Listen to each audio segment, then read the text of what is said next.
Ég ætla nú að biðja því að bjóða ykkur hjartalega velkomin á þessari ráðstefnu um meðferð hættulegra efna í vinnuumhverfinu. Ég heiti Gunnhildur Gísladóttir og ég sérfræðingur á heilsu- og umhverfissviði hjá Vinnueftirliti ríkisins og ég ætla að stýra ráðstefnunni hérna í dag.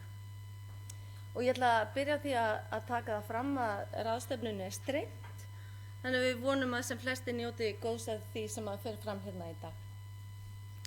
Nú ráðstefnan þessi hún er haldin í samstarfi og með stuðningi Vinnuverndarstofnun Evrópu sem árlega stendur fyrir átaksverkefni ýmis mál er varða öryggi og hollustuhætti í vinnuumhverfinu og í ár og síðasta ári að þá hefur átaksverkefni snúist það hvernig hægt er að draga úr notkun hættulegra efna og lágmarka snertingu við þau inn á vinnustöðunum til þess að auka öryggi og vernda heilsu starfsmanna. Nú, þessi ráðstefna hér í dag er svo síðasta í röð 4 ráðstefna sem að Vinnueftirlitið hefur haldið á þessum tíma. Þær hafa verið 2 hérna í Reykjavík og 1 á Akureyri og fyrir hálfum mánuði að þá var ráðstefna á Ísafirði sem að fjallaði öryggismál og meðferð hættulegra efna hjá starfsmönnum í fiskeldi og fiskvinnslu.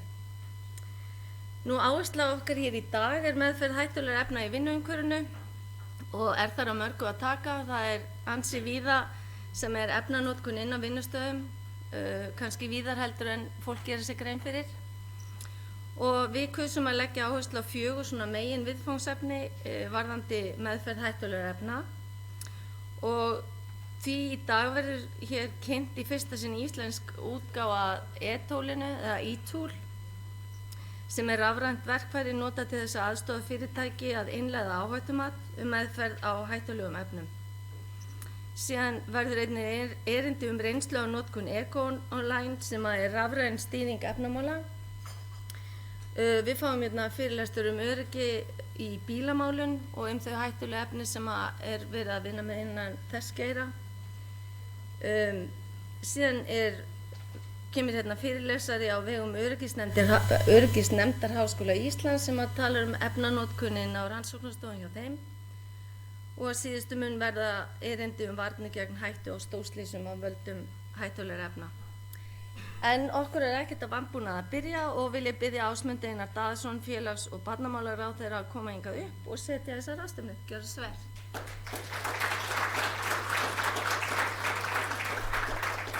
Já, góðir ráðstefnugestir, þakka fyrir að fá að vera með ykkur hérna í dag og segja að þetta er mjög mikilvægt atriði sem þið eruð að fara hérna yfir. En við erum hérna samankomin í tilefni Vinnuverndarvikuna sem haldin er árlega alla Evrópu. Áfram vinnum við með notkun efna á vinnustöðum. Í fyrra var fjallað meðferð hættulegra efna í vinnuumhverfi þar sem áhersla var á almennan iðnað og þrif, en í ár beinum við sjónum að rafrænum verkferlum á netinu til að auðvelda gerð áhættumats á vinnustöðum og stýringu hættulegra efna í vinnuumhverfinu. Þetta er mjög mikilvægt málefni eins og ég sagði áðan, enda eru hættuleg efni enn eitt stærsta vandamáli þegar kemur að öryggi og heilbrigði á vinnustöðum. Þessi efni leynast víða og oft er fólk ekki meðvitað áhrif þeirra. Þori ég að fullyrða hér að þær aðstæður þar sem fólki stafar ákveðin hætta af hættulegum efnum séu algengari heldur en margir gerir sér í hugarlund í daglegu lífi. Vitund þeirra sem koma að öryggismálum innan atvinnulífsins þessar hættur hefur þó aukist verulega á síðustu árum. Verður því mjög áhugavert að heyra hér í dag hvernig einstök fyrirtæki hafa verið að nýta sér rafrænar lausnir til að stýra efnamálum innan sinna fyrirtækja. Eitt af þessum mikilvægu rafrænu verkefnum er svokallað e-tól sem aðstoðar fyrirtæki við að fá yfirsýn á þeirri áhættu sem fylgir hættulegum efnum og efnavörum. Fari fyrirtæki eftir þeim ráðleggingum sem þar er að finna góð vinnubrögð, geta þau dregið verulega úr áhættunni sem fylgir efnanotkun á vinnustöðum sínum og þar með tryggt öryggi starfsmanna sinna betur. Vinnueftirlitið fékk styrk frá Vinnuverndarstofnun Evrópu til að þýða og staðfæra umrætt verkfæri og hefur það verið gert aðgengilegt á vef stofnunarinnar. Langar mig því að hvetja fyrirtæki að kynna sér efni þess endurgjaldslaust í þeim tilgangi að gera áhættumat á starfsemi sinni með tilliti til notkunar hættulegra efna. Þá verður ekki síður fróðlegt að heyra hvernig fyrirtæki hafa þegar verið að nýta sér rafræna stýringu efnamála hjá sér sem aðstoðar þau við að hafa yfirsýn yfir efnanotkun sína á einfaldan og öruggan hátt. Forvarnastarf á vinnustöðum þar sem unnið er með hættuleg efni er ómetanlegt enda geta áhrif þeirra leitt til mikils heilsutjóns fyrir starfsmennina. Það er skylda hvers atvinnurekanda að sinna forvörnum svo koma megi í veg fyrir eða draga úr áhættu á vinnustöðum. Það er því einkar ánægjulegt að sjá hversu vel fyrirtæki fylgjast með nýrri tækni og nýta sér hana í forvarnaskyni starfsmönnum sínum til hagsbóta. Þrátt fyrir alla tæknina verðum við áfram að hlúa að sjálfu starfsfólkinu og gæta þess að fræða það vel áhrif efnanna sem það er að vinna með. Áhrif efna getur verið svo víðtæk þannig að hættan getur dreifst vinnusvæðið og jafnvel umhverfið í kring. Þannig getur augnabliks gáleysi haft áhrif á fjölda starfsmanna og jafnvel á almenning í nágrenninu. Einnig þarf ofta að gæta þess að áhrifa þeirra gætir ekki alltaf strax og þarf því sífellt að minna starfsmenn á að nota viðeigandi hlífðarbúnað og fara eftir settum reglum notkun þeirra. Það má ekki gleyma langtíma áhrifum hættulegra efna á heilsu fólks. En ágætir fundargestir, í mínum huga eru það mikilvæg mannréttindi að fá að starfa í heilsusamlegu vinnuumhverfi. Við sem störfum hér á landi erum svo heppin að íslenskt atvinnulíf hefur alla burði til að tryggja að starfsmenn þess fái að njóta þessara mikilvægu réttinda. Atvinnulífið býr bæði yfir þekkingu og nægilegu fjármagni til að tryggja góðan aðbúnað starfsmanna. Mig langar því að nýta þetta tækifæri og minna okkur á að svo er ekki farið allstaðar út í hinum stóra heimi. Þurfum við ekki endilega að fara mjög langt til að sjá aðrar vinnureglur eru við lýði framhjá reglum sem eru í gildi hér á landi. Ástæðan er ekki að slíkan bakgrunn. En ég verð að segja, ég vonast til þess að þið eigið hérna ánægjulegan dag framundan leið og ég óska ykkur góðs gengis í ykkar störfum, enda er eins og ég sagði, yfirskrift þessa fundar og umræðuefnið hér í dag er gríðarlega mikilvægt. Ég get því miður ekki verið með ykkur hér í dag vegna þess að ég þarf að fara á þingflokksfund sem byrjaði núna klukkan 1, en ég mun örugglega fá fréttir af deginum í gegnum bæði stofnunina og eins þá sem að fylgjast með á netinu. Þannig að þakka ykkur fyrir, gangi ykkur vel og átti ég að segja þessa ráðstefnu setta eða var það eitthvað slíkt? Já. Og ég segi þessa ráðstefnu setta. Þetta er frábært. Takk fyrir þetta. Þú færðir mér smá sætindi með þig á fundum. Takk fyrir. Takk fyrir þetta. Ég ætla að taka það fram strax að fyrirlesararnir hjá okkur í dag þeir fá smá þakklætisvott frá það eru súkkulaði öskjur frá Sætt og Salt á Súðavík. Þessar öskjur slói í gegn á síðustu ráðstefnu fyrir hálfum mánuði, þannig að við fengum hraðsending í bæinn, þannig að það er það sem ég er að afhenda þegar fyrirlesararnir ljúka máli sínu. En fyrst ég byrja á praktísku málum þá vil ég benda á að dagskrá ráðstefnunar er í þessum pókum sem eru hjá öllum sætum og þar er að finna ýmis gögn, gagnlegar upplýsingar efnanotkun og ýmislegt annað öryggismál.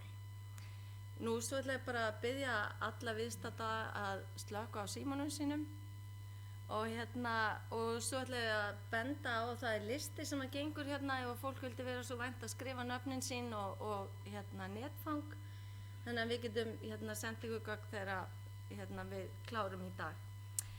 Nú ég ætla að taka með mjög stranga tímavörslu. Ég verði eins og besti íþróttadómari, ég gef gult spjald ef það eru 3 mínútur eftir. Þetta er engin smá stærð sko. Og en svo ákveði að fara yfir í bleikt, ekki rautt, þannig að það er ef 1 mínút er eftir. Þannig að þá bara er næstur á mælendaskrá Jóhann Helgason, sérfræðingur á öryggis- og tæknisviði Vinnueftirlitsins og hann ætlar að kynna fyrir okkur gagnvirkt efna- og áhættumatstæki sem er nýbúið að þýða og staðfæra á íslensku með vísan í íslensk lög og reglugerðir. Gjörðu svo vel, Jóhannes. Heyrðu, svona.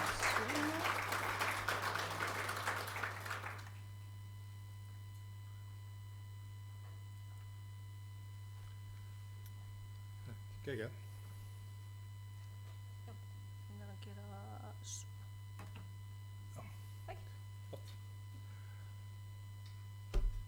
Já, takk fyrir. Ég heiti Jóhannes og ég vinn hjá Vinnueftirlitinu og ég ætla aðeins að tala við ykkur rafrænt verkfæri til að meta ástand efnamál í fyrirtækjum. Og við sjáum kannski í dagskránni að það var að kalla e-tól, en við hættum alveg að kalla þetta e-tól því að þetta Gunnhildur var komið svo mikið í kvíði við því að þurfa að kynna tóla hans Jóhannesar að við vorum bara yfir í rafrænt verkfæri. Nú í fyrra þá var erlendur gestafyrirlesari sem kom og spjallaði hans um tólið eða verkfærið og svo sem ýmislegt annað og þannig að ég er ekki að endurtaka hans fyrirlestur, ég er svona þess að kannski taka ákveðna parta og útskýra það svona á íslensku. Annað sem var náttúrulega gerist líka í fyrra var að ég var líka með fyrirlestur í fyrra og með mjög alvarlegan fyrirlesturinn í fyrra um asbest og afleiðingar asbests. Nema þegar ég var beðinn svo núna í vor að vera með annan fyrirlestur, þá var ég svona pínluti hikandi vegna þess að ég var fyrir svolítið stríðni í fyrra og þetta var svona, kom ekki alveg nógu vel út fyrir egoð hjá mér. Þannig að daginn eftir að ég hélt fyrirlesturinn í fyrra þá fór allir svona samstarfsmenn svona flissandi fram hjá mér og eins og eitthvað hefði gerst sem ég vissi ekki alveg hvað var. Og svo skömmu seinna daginn þá komuðu með þessa mynd til mín og þarna má sjá mig vera að tala mjög alvarlega asbest og einhvern veginn náði þeir mynd af þessari konu vera að taka mynd af mér og þetta fannst þeim mjög sniðugt að ég ætti kvenkins aðdáendur bara út alla trissur. Ég tók þetta nú ekki mjög alvarlega, setti þetta nú samt upp á heillíð á mér þar sem þetta ennþá og hann var mjög ánægður með þetta. Ég maður var ennþá með þetta og eitthvað svona námið segur og svona en svo fór ég nokkrum dögum seinna og skoða þetta hans betur og ef maður zoomar inn á myndavélina þá sér maður að hún ekkert að taka mynd af mér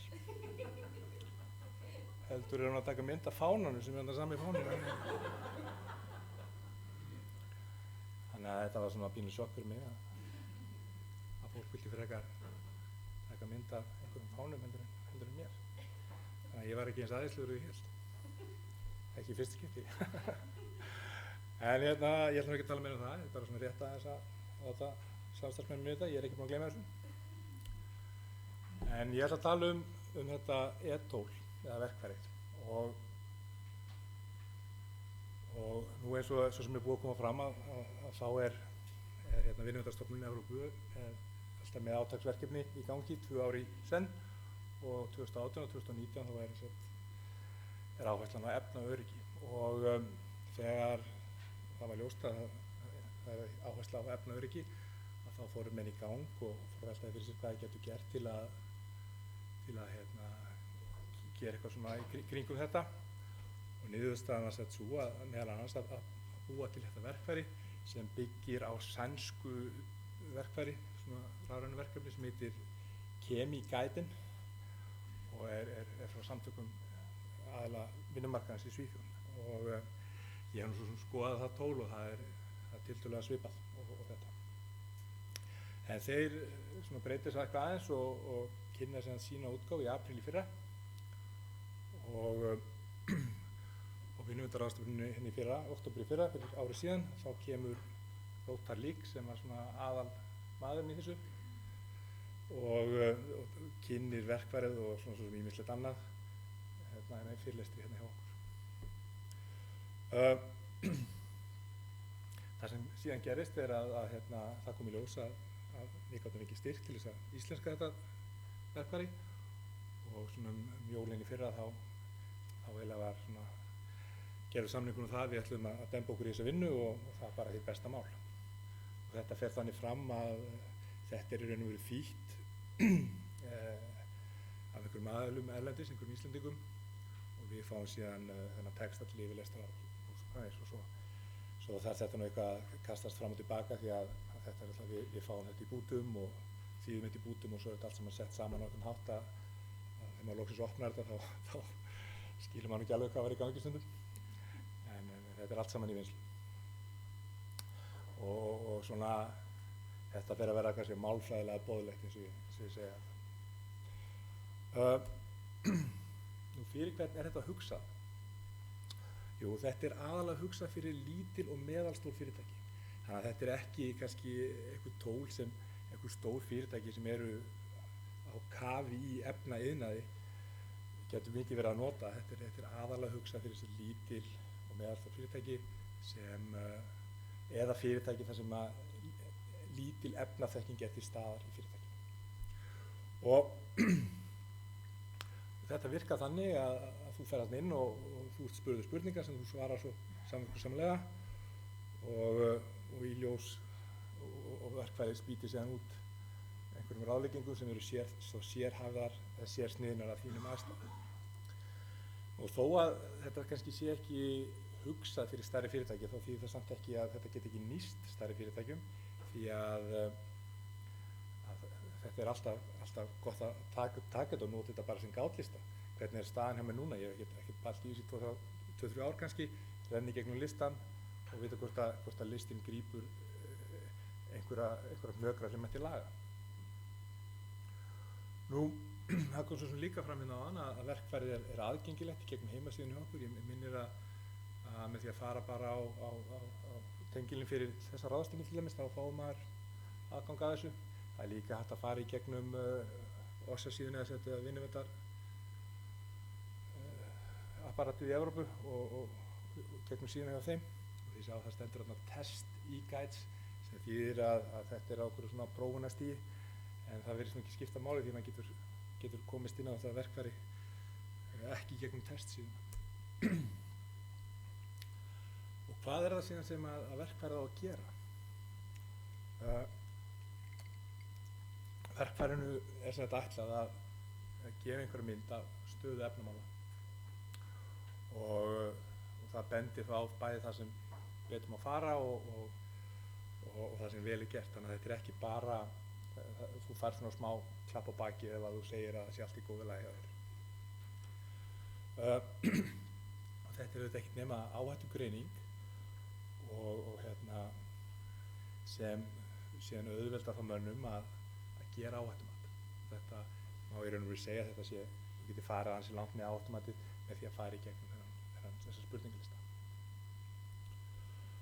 Og auðvitað með það markmið að bæta efnatengt öryggi og heilsu hjá fyrirtæki. Nú, síðan í lokin þá kemur þessi lokaskýrsla og í henni er tekin saman fræðsla áhættuþættina og mönnum svona gert kannski auðvelt að fylgjast með því hvernig framvindan er hjá þeim sjálfum að laga þetta, vegna þess að þú getur svona krossa við að ég er búinn að laga þetta. Þannig að þetta nýtast vel þannig. Ég svona kannski ekki hafa innganginn aðeins svo mikið lengri. Ég ætla að renna í gegnum svona slatta glærur þar sem ég bara svona sýni ykkur hvernig þetta lítur út. Þannig að menn getur svona, þetta er mjög einfalt. Og menn ætti alls ekki að veigra sig við að prófa þetta eitthvað, en þetta er svona bara að sýna ykkur hvernig þetta virkar og kannski þá hjálpar kannski einhverjum að taka fyrstu skrefin í þessu. En ef maður fer inn á þennan link þarna, þá endar maður á þessari síðu hérna. Og ég ákvað nú bara að klippa þessar síður allar út og líma inn í slædsjóðu, heldur ekki gera þetta beint á netinu, því að maður veit aldrei hvernig netsamband er og annað slíkt. En þið sjáu þarna það er hérna mynd af landakorti af Evrópu og svo fyrir neðan eru svona grænir kassar. Og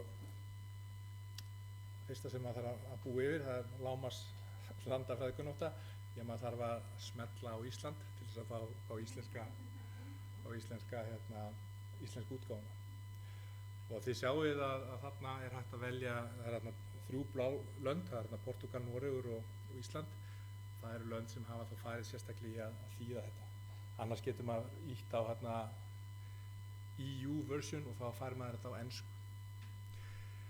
Það er ekkert öll lönd sem fara í að þýða svona tól. Það er tiltölulega algengt að lönd sé að bjóða upp á eitthvað svipað eða sambarlegt í sínu heimalandi. Þannig að þá kannski sjá þeir ekki tilganginn í að vera að leggja í að þýða þetta. Samanber það auðvitað að þetta er byggt á þessum sænska Chemigate. En ef maður smellir á Ísland og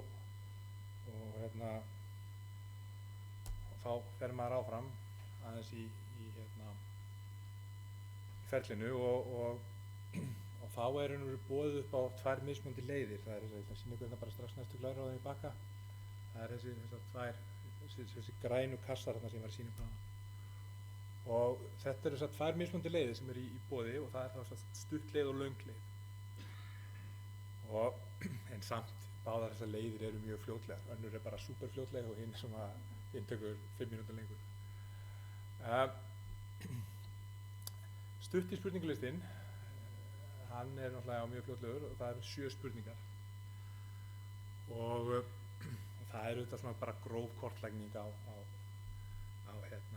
stöðunni og í lokin farið þá einhverja stutta samantekt sem er svona, ég var rendi gegnum þetta nokkuð sinnum og þetta eru svona einhverjar 4, 5, 6 síður sem menn fá og þetta menn geta svona séð kannski stóru áherslupunktana. Langi listinn, hann er þá mun ítalegri og getur að hámark orðið 36 spurningar. Það getur samt verið mun færri spurningar vegna þess að oft er þetta þannig að ég get valið er þetta í lagi hjá mér eða ekki og ef ég segi þetta sé í lagi þá fer ég bara strax áfram. Ef ég segi þetta er ekki í lagi þá fer ég í einhverja frekari greiningu og einhvern tíma þá var ég með rétt rúmlega 20 spurningar. Þannig að það getur ef allt er í góðu lagi.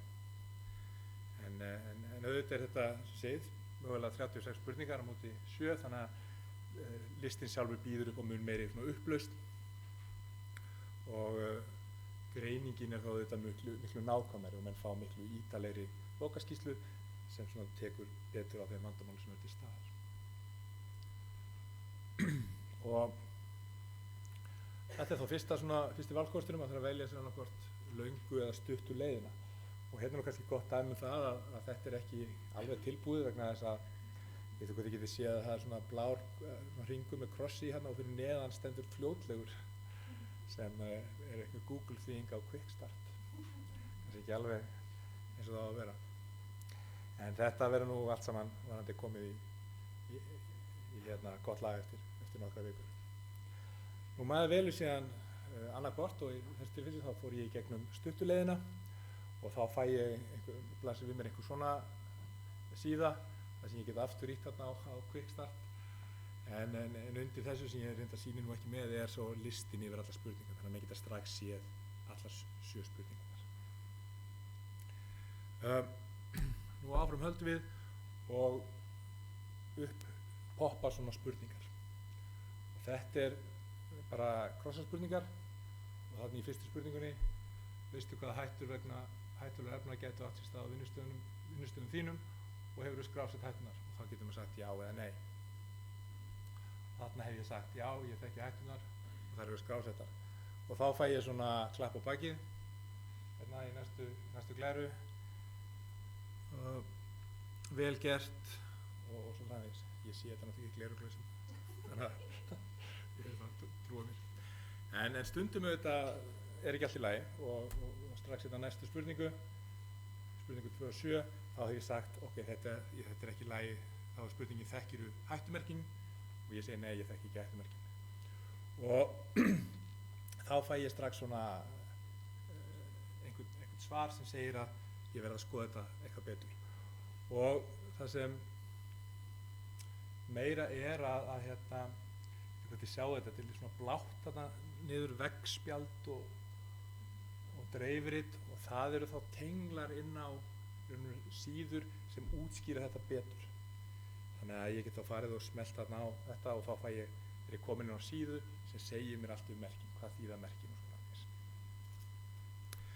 Nú þetta heldur bara svona áfram í 7 spurningar og stundum er allt í lagi og stundum ekki allt í lagi og svo í lokin þá enda maður í einhvers konar samantekt. Þannig að og þið sjáu þarna til vinstri, þar er ég með samantektina eins og hún kemur fram og hún er hérna í stuttumáli og svo getur maður ýtt þarna meira og fengi meiri upplýsingar.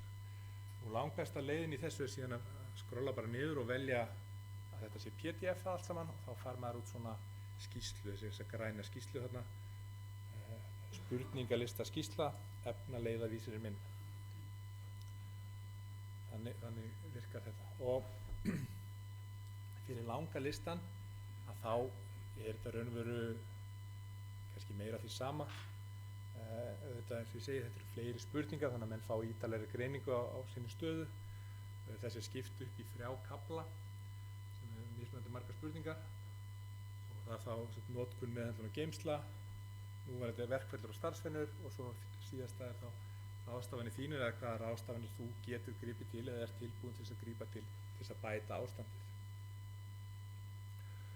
Og ef við skoðum þetta aðeins þá er þetta alltaf voðalega svipað uppbyggingu og hérna sjáum við hérna efst upp í hægra horninu, það er einhver spurning úr langa listanum. Við sjáum reyndar að þær eru stundum aðeins flóknar þess að þú ert að velja meiri hluti, jafnvel að krossa við 20 eða 30 af 4-5 spurningum. En samt svona voðalega keimlíkt. Og síðan er það í lok hvers kafla þá fá menn einhvers konar samantekt og það er hérna Karsten sem er í miðunni og hann sýnir mér það eftir fyrsta hlutan að þá metur Forti sem svo að okay, það er ekki allt í lagi hérna hjá þér, Jói minn. Það eru 2 hluti sem er í lagi og 5 hluti sem þarf að laga af þessum 7 sem var farið í. Og svo höldum við áfram fyrir við þá í kafla 2 og kafla 3 og svo framvegis. Nú, að lokin þá kemur síðan einhver niðurstaða og það er raun og veru nákvæmlega sama eða svipað setup. Þannig að það ætla að fara í hvern kafla fyrir sig af því þetta eru miklu fleiri spurningar þá verður þetta miklu ítarlegra og ég get PDF-að þetta og fengi þá þessa skýrslu og það er aðeins auðvitað misjafnt hvað þær eru langar en svona þetta er yfirleitt milli 40 og 50 blaðsíður þá á samantekt sem gefur einhverja vísbendingur ástand efnamál í fyrirtækinu, töluvert fræðslu efnu, tenglar á aukaefni sem ég geta nálgast eins og ég svo sem var að sýna ykkur áðan og svo líka stundum vísað í íslenskar reglugerðir. Það var náttúrulega partur af þessari vinnu að við þurftum að finna út hvaða reglugerðir giltu hérna í Íslandi og svo segir svo skýrslan líka hvað við þurfum að skoða betur og svo framvegis. Þannig að bara svona sýningu hvernig þetta lítur út nokkurn veginn. Tók ég hérna 2 fyrstu blaðsíðurnar úr skýrslunni, setja þetta upp. Þið sjáum að þetta lítur voða vel út hvað sem innihaldið segir. Nú, ég ætla svona kannski rétt aðeins að var í lokin, taka 2-3 mínútur í að fara í gegnum svona dæmi hvernig menn getur notað stuttalistan og svara út frá einhverjum svona kannski dæmigerðum aðstæðum eins og við myndum vera að sjá oft þegar við erum að fara í fyrirtæki og hvernig svona meðal fyrirtæki er að standa sig.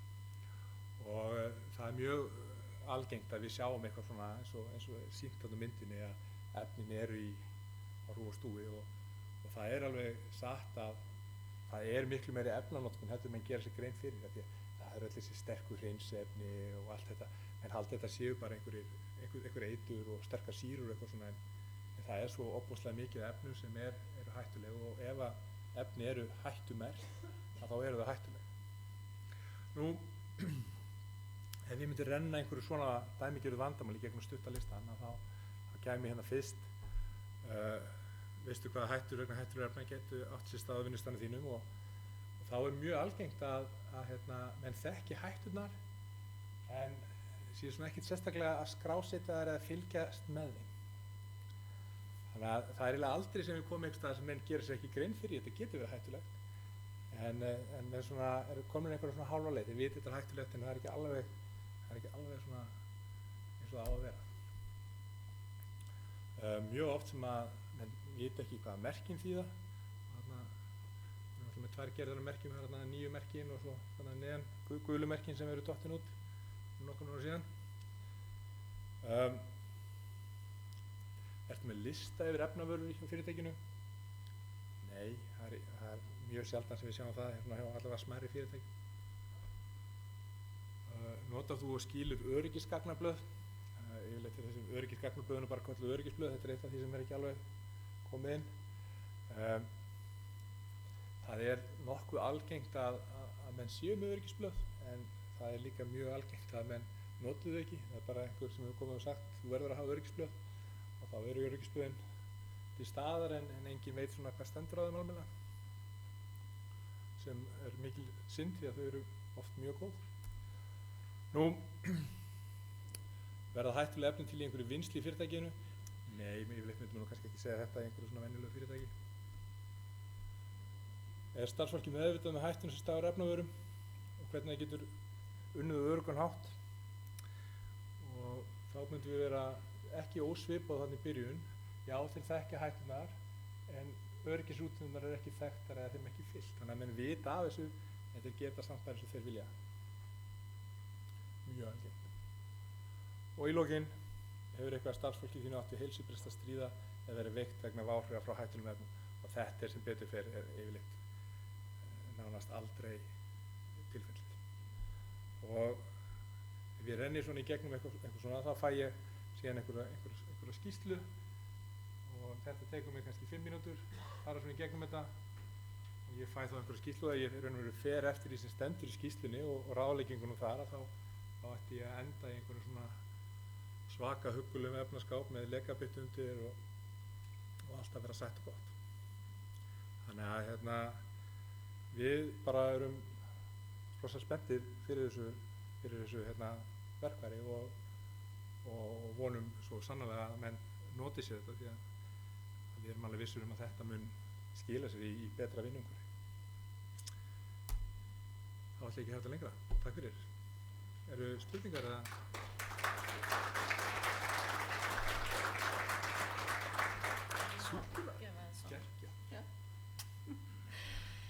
Heyrðu, hérna, já, við ætlum að biðja fólk að tala í míkrofóninn, hérna, ef það eru spurningar út í sal. Við pöntum þetta sérstaklega. En hérna, eru einhverjar spurningar? Þarna, já? Stefán? Já, ég hef nú sjálfur unnið á eftirlitinu, þannig ég þekki baslið með þessi blöð. Fyrirgefðu Stefán, ég bara heyri ekki. Nú heyrum við bara ekki neitt, sko. Heyrist ekki? Já, ég það bara hávaðin hérna. Það heyrist núna. Já, Já, ég þekki þessi vandræði með öryggisblöðin sem þú nefnir hérna, en myndur geta notað þetta forrit til dæmis í málningavörufyrirtæki með dálítið svona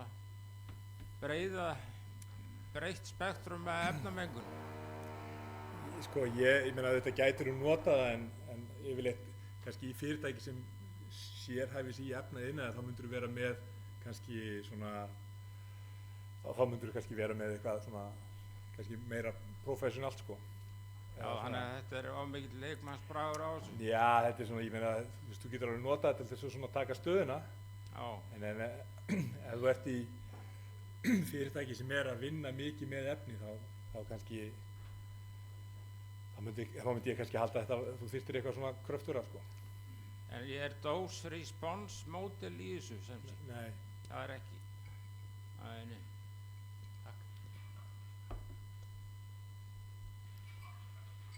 Fleiri spurningar úr sal? Já? Aðeins að býða eftir mikrofónum, þess ekki kemur hlaupandi. Já, ég þakka fyrir orðið, heiti Hákon Jóhannesson og starfa sem ráðgjafi á þessu sviði, hluta mínu starfi. Það bárust fréttir núna til minn daginn að það væri búið að breyta efnalögum og það hefði einhverja hluta vegna farið fram hjá mér. Mér langar þess að benda samkomin á það að þrátt fyrir þessar miklu og jákvæðu breytingar sem hafa verið gerðar og þetta glæsilega efni sem hér er, að þá er sem sagt, hann kom Jóhannes inn á sem sagt, heitir ekki Jóhannes? Jú. Inn á öryggisblöðin og mikilvægi þeirra, að þá er búið að fella niður kröfun það að þau séu á íslensku. Og ég verð að segja eins og að ég var bara kjaftstopp yfir þessu vegna þess að eins og kom fram hjá öðrum gesti þá er á brattan að sækja með þetta allt saman.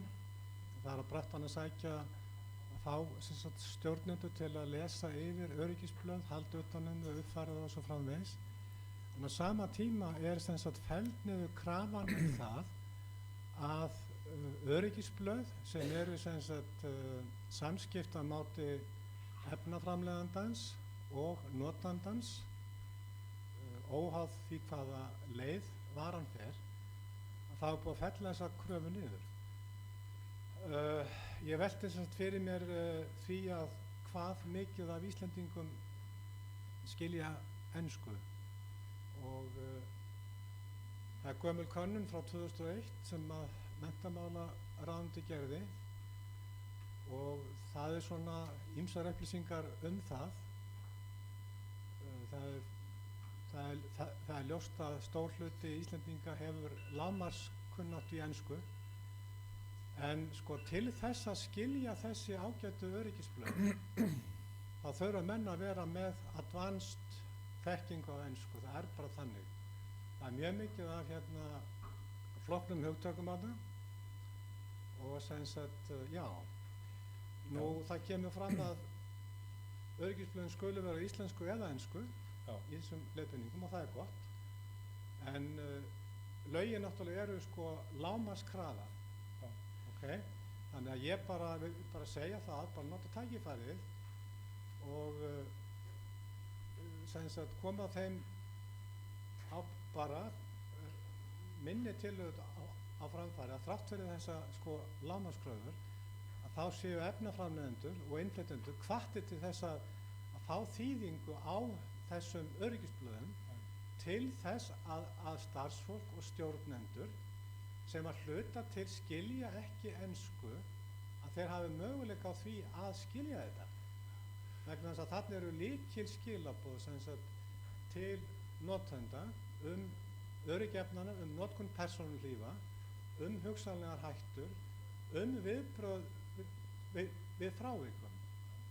Og já, það er bara eitt punktur hérna sem ég ætla líka að segja, að ég spyr í ljósi þessara breytinga, hvar stendur á þessum ensku blöðum síma öryggismiðstöðvar sem fólk á að hringja í? Takk fyrir. Já, ég þarf að byrja að segja, ég er auðvitað alveg sammálaður. Þetta á auðvitað að vera á íslensku, og þegar það verið að raun og veru við í samráðum við Umhverfisstofnun á sínum tíma, þegar nýju efnalögin voru samþykkt, eða var verið að vinna í þeim, og þá voru tillögur að þessu eru breytt, en við mótmæltum því, og það í raun og veru það var samþykkt, og þetta fór þannig til nefndarinnar, held ég alveg örugglega, að það inni að þetta ætti að vera íslenskum, en við bara áttum okkur ekki því að menn geta komið þarna fram fyrir nefndina og fært rök fyrir máli sínu aðrir en við, og það var það sem gerðist, og það komið þarna einhverju hagsmunaaðilar sem vildu að þetta yrði leyft, að þetta yrði líka á ensku, og við bara áttum okkur ekki á því, og þannig fór það í gegn, bara stutt. Í röksemdafærslu Samtaka atvinnulífsins kom fram að þetta væri meðal annars stjórnsýslubyrði. Ég verð að segja eins og ég er líka töluvert í neytendamálum, og ég ætla að ræða þetta núna við félaga á þinginu og laugardaginn hjá Neytendasamtökunum. Mér finnst þetta mjög alvarlegt mál. Vinnuverndarstarf, það gengur út á áhættu mat. Það að notandinn skilji notkun af vöruna á sem bestan hátt, það er að segja á íslensku, að það er tekið frá honum, og mér finnst þetta alveg forkastanlegt. Já, það er líka náttúrulega inn í þessu þetta líka oft er verið að tala mengunarmörk og annað slíkt sem ekki á við á Íslandi. Heyrðu, mér finnst þetta mjög áhugaverðar ábendingar og þakka þér kærlega fyrir það, og takk fyrir yndið þitt, Jóhannes. Við þurfum bara að halda þér áfram, ekki gleyma súkkulaðinu. Heyrðu, þannig að næst, við ætlum að halda áfram með rafrænu verkfærin, Og hingað eru komnar þær Eva Ingvadóttir efnafræðingur hjá Eflu og Karítas Jónsdóttir sérfræðingur á umhverfis- og öryggissviði Norðuráls sem ætla að segja okkur frá Eco Online. Ég ætla aðeins að græja þetta hérna fyrir þig.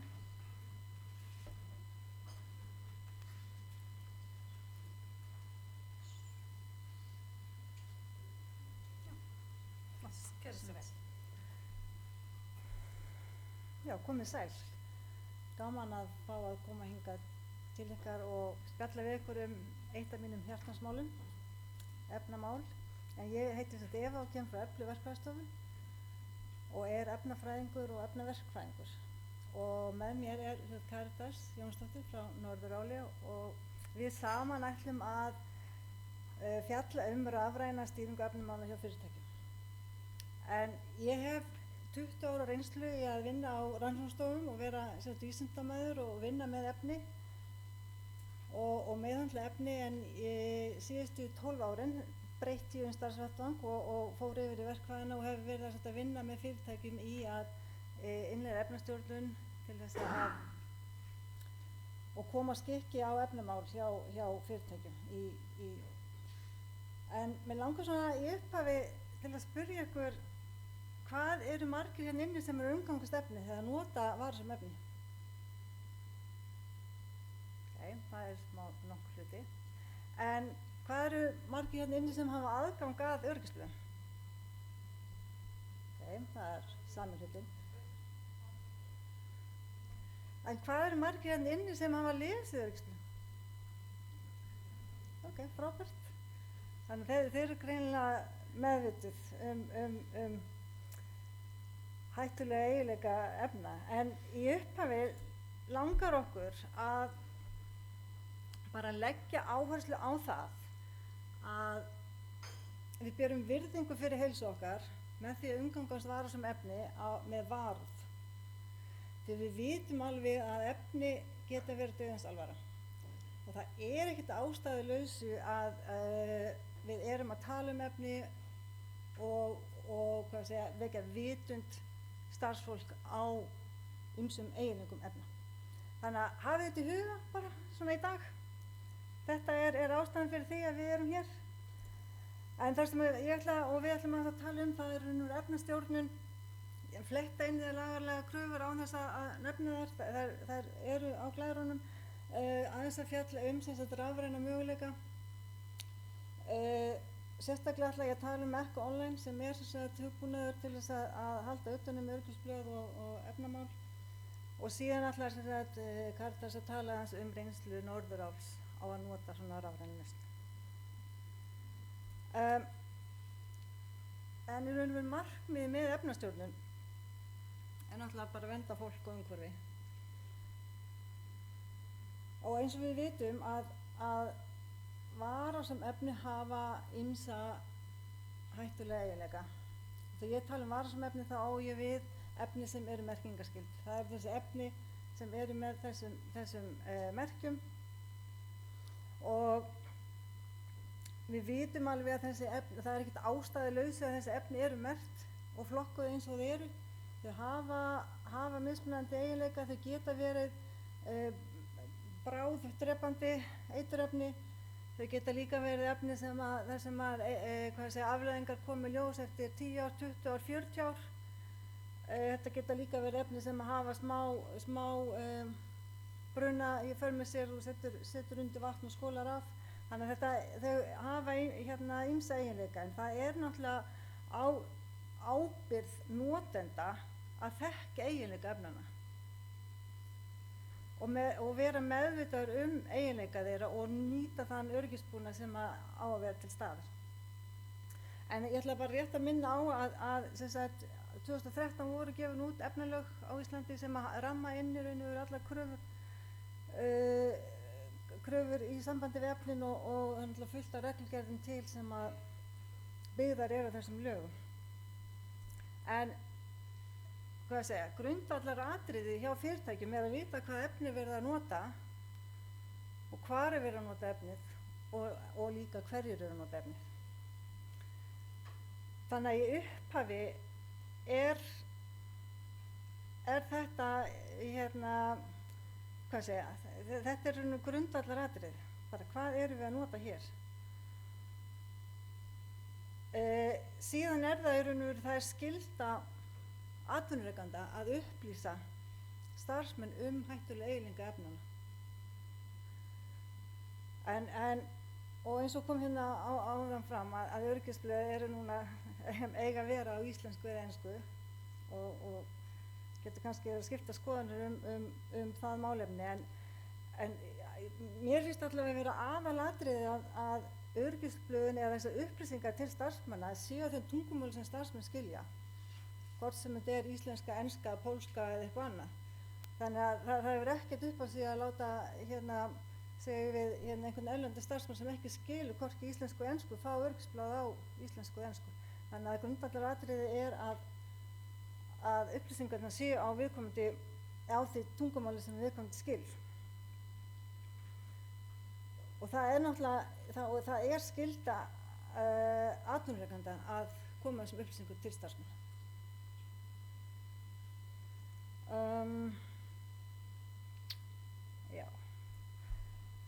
Einnig er það skylda atvinnurekanda að gera áhættumat á efnum og það er nú til þess að koma í veg fyrir heilsutjón og bæta öryggi og þess aftar.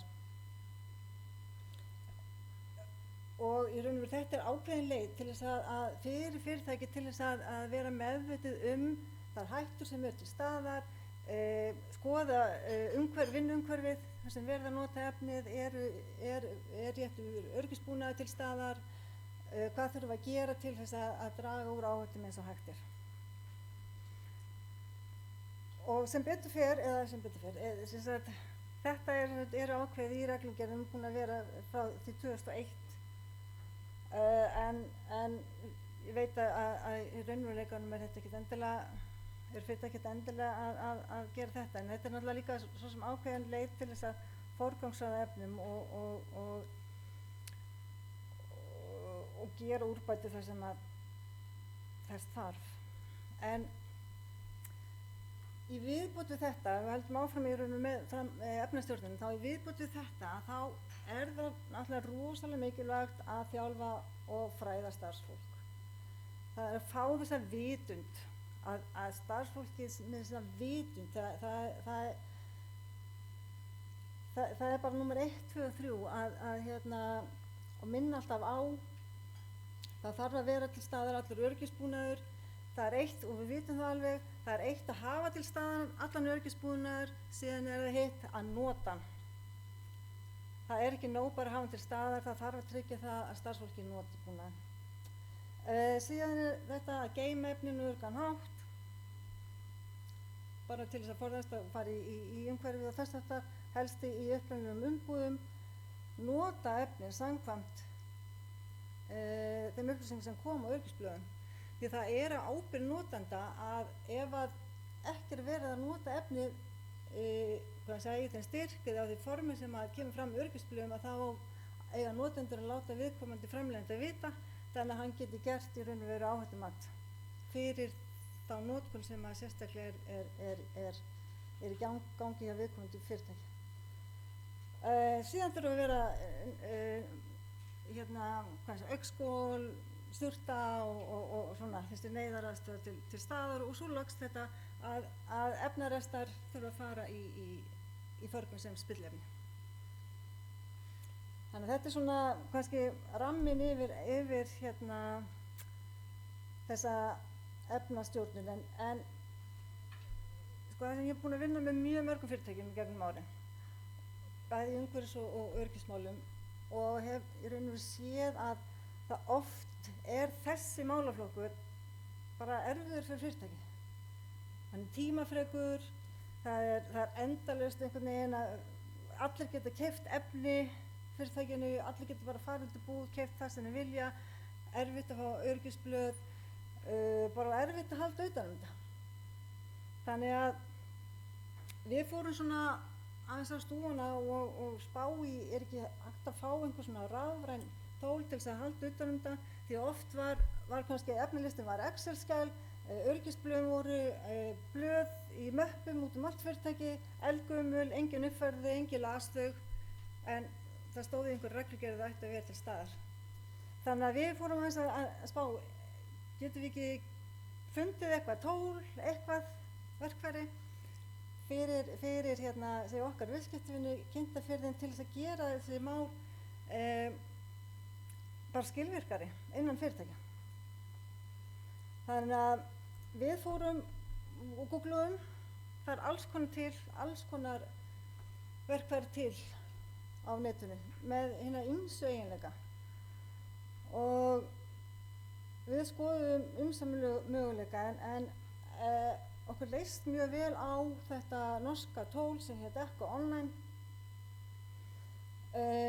Fyrsta lagi þá hafði það alls konar svona, það var einfalt, það gerði hluti sem við vorum svona að leita eftir.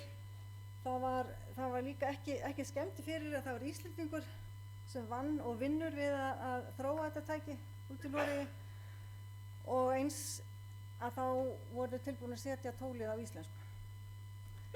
Þannig að við ákváðum að skoða þetta tól betur og gerðumst í raun og veru svona samstarfsaðilar Ekko Online á Íslandi og höfum sem sagt kynnt þetta fyrir okkar viðskiptavinum og ég ætla að segja ykkur aðeins meira frá þessu Ekko Online tóli eða verkfæri og möguleika þess. En svo náttúrulega önnur eins og Paradox tóli, ég veit að Alcoa er að nota það, þetta er kanadískt tól. Ég veit að Össur er að nota Verisk 3E, þannig að það er bara, fer eftir raun og veru, fer eftir þörfum hvers og eins hvað hentar. Það var eins sem eitt annað með Ekko Online að við fundum það og að þeir fylgjast rosalega vel með breytingar REACH-reglugerðinni og passa upp á það að tólið sé uppfylla þær kröfur. En þetta sem þetta Ekko Online var stofnað á 2000.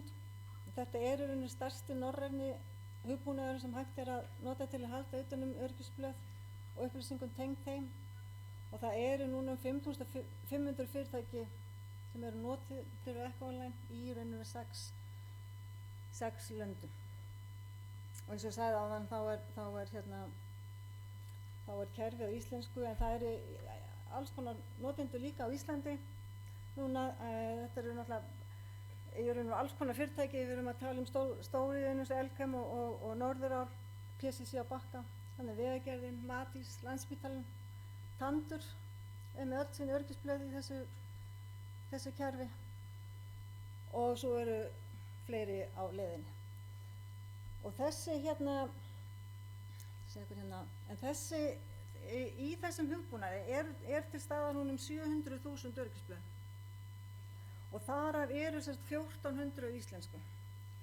En í raun þessi fyrirtæki sem við sýndum ykkur áðan á glærunni á undan, það eru raun þau sem hafa byggt upp þennan íslenska grunn.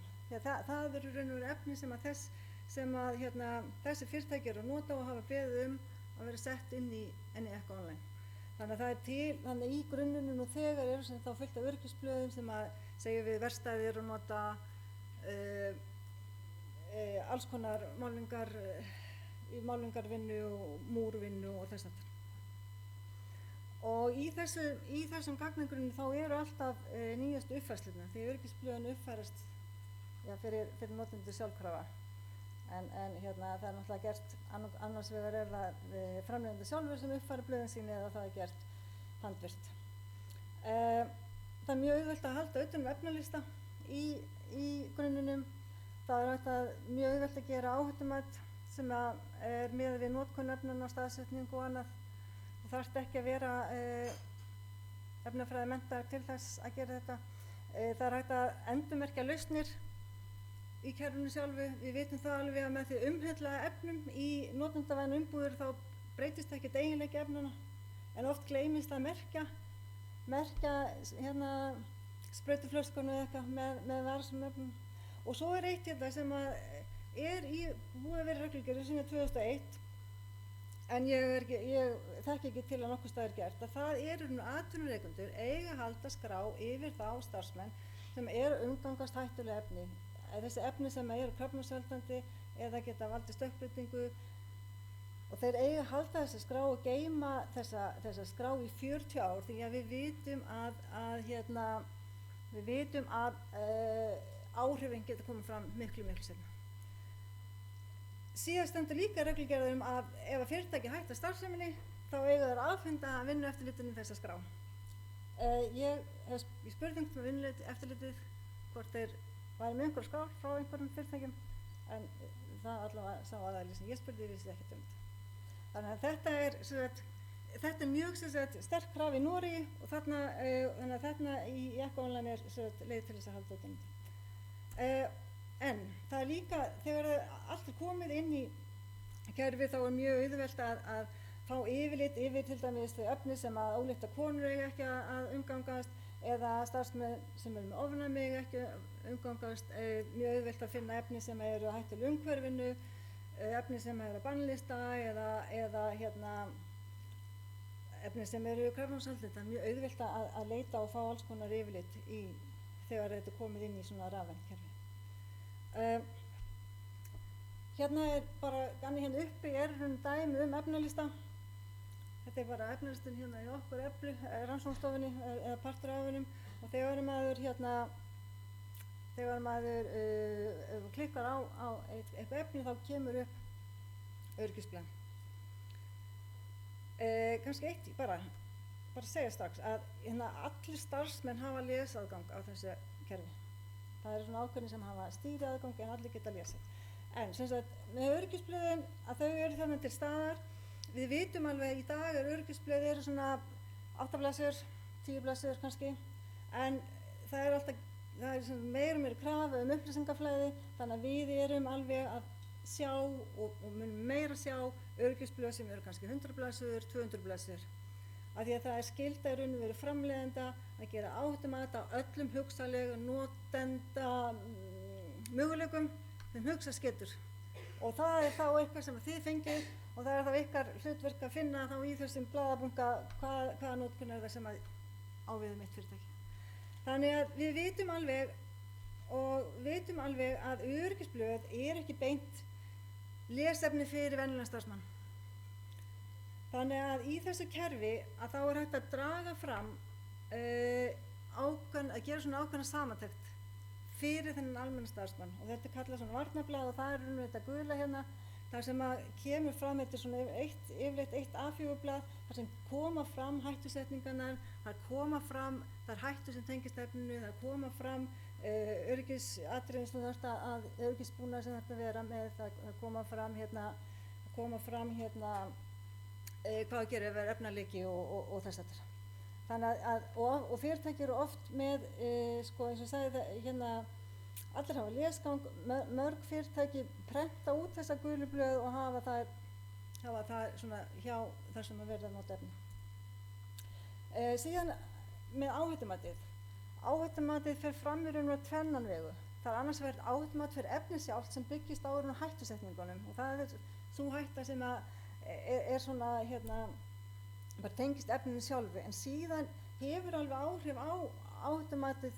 Það er þessi notkun, staðbundna notkun. Það er sem sagt hvernig verður nota efni, hversu margir verður nota efni, hversu ofta verður nota efni, hversu mikið verður nota efni, hversu mikið verður að geyma efni og svo framvegis. Þannig að áhættumatið í þessu kerfi er í raun og veru bæði varan sjálf og síðan svona þetta staðbundna áhættumat. Það getur vel verið að innan ákveðins fyrirtækis er áhættan mismunandi því það er bara verið að nota efninu mismunandi hátt. Þannig að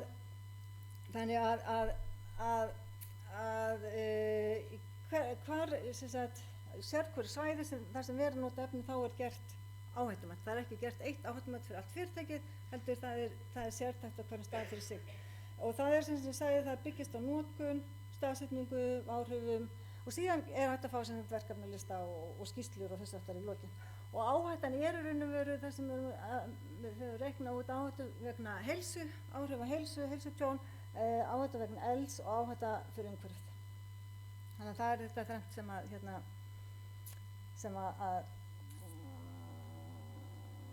þrennt svo áhætta sem er verið að meta. Og svo bara að því að við erum öll að enda í einhverjum síma, appum, eitthvað, að þá er náttúrulega komið frítt app á netinu fyrir það sem eru með með kerfið. Þar er hægt í raun og veru að nota frá símann til þess að sjá öll efni í ákveðnum staðsetningum. Það er hægt að fá efnalistana, þetta leita efnum, það er hægt að fá upplýsingar vöruna beint. Sjá allt öryggisblaðið og síðan líka bara stuttútgáfan. Þannig að þetta er svona það sem koma skal og rosalega þægilegt í að á tímapunkti að þá var sagt við okkur til dæmis að öryggisblaðið verði að vera á pappír þegar það kvikna í húsinu. Þá getur ættir að hlaupa og bjarga pappírnum til þess að þú getur sagt hvaða efni er til staðar, því að ef það kvikna í húsinu, rafmagnið fer, þá bara kemst ekki í efnalistan. En það er búið að leysa það núna, því að allir síma og enginn þarf að það þarf ekkert að vera að hugsa það. En þetta var raun og veru það sem ég ætlaði að segja ykkur Ekko Online, og nú ætlar Karítas aðeins að segja ykkur frá reynslu Norðuráls. Já, takk fyrir Eva. Ég heiti Karítas Jónsdóttir, starfa sem sérfræðingur hjá Norðuráli á öryggis- og umhverfissviði og ætla að segja ykkur aðeins frá okkar notkun á Ekko Online. Aðeins Norðurál fyrir þá sem ekki þekkja, þá er þetta rúmlega 20 ára fyrirtæki sem með 600 starfsmenn, stærsti vinnustæðir á Vesturlandi, og við erum að framleiða ál, 320.000 tonn af áli á ári, og erum með vottustjórnkerfi, gæða, umhverfis- og öryggisstjórnkerfi, og notkun á Ekko Online kemur svolítið inn á það, en við byrjum að kynna okkur rafrænar lausnir í efnamálum þegar við vorum að undirbúa okkur fyrir vottun á umhverfis- og öryggisstjórnkerfum. Og það var á árunum 2013 og 2014 sem við fórum að leita að lausnir til að auðvelda utanumhald og aðgengi að öryggisblöðum okkar. Og þegar við heyrum af Ekko Online þá voru það í rauninni þessi fítus með áhættugreiningarnar inn í tækinu og bara utanumhaldið sem að heillaði með það þessa rafrænu lausn. Og líka þessi útdráttur sem að Eva kom inn á áðan, varnarblöðin, þessi einblöðungur raunir sem tekur út helstu upplýsingarna fyrir notendan, þar sem að þetta helsta kemur fram. Að það var það sem heillaði okkur með Ekko Online. Áður en við tókum það í gagnið þá vorum við með öryggisblöð eins og hún lýsti í möppum út allt svæði, margar mismunandi möppur og kannski svona master Excel skjal sem hélt utan það. En þessi uppfærslumál voru vandamála því að það þurfti að passa sig að uppfæra í öllum möppum út af öllum svæðum, og þetta er stórt fyrirtæki og rauninni skapaði svolítið vandamál fyrir okkur.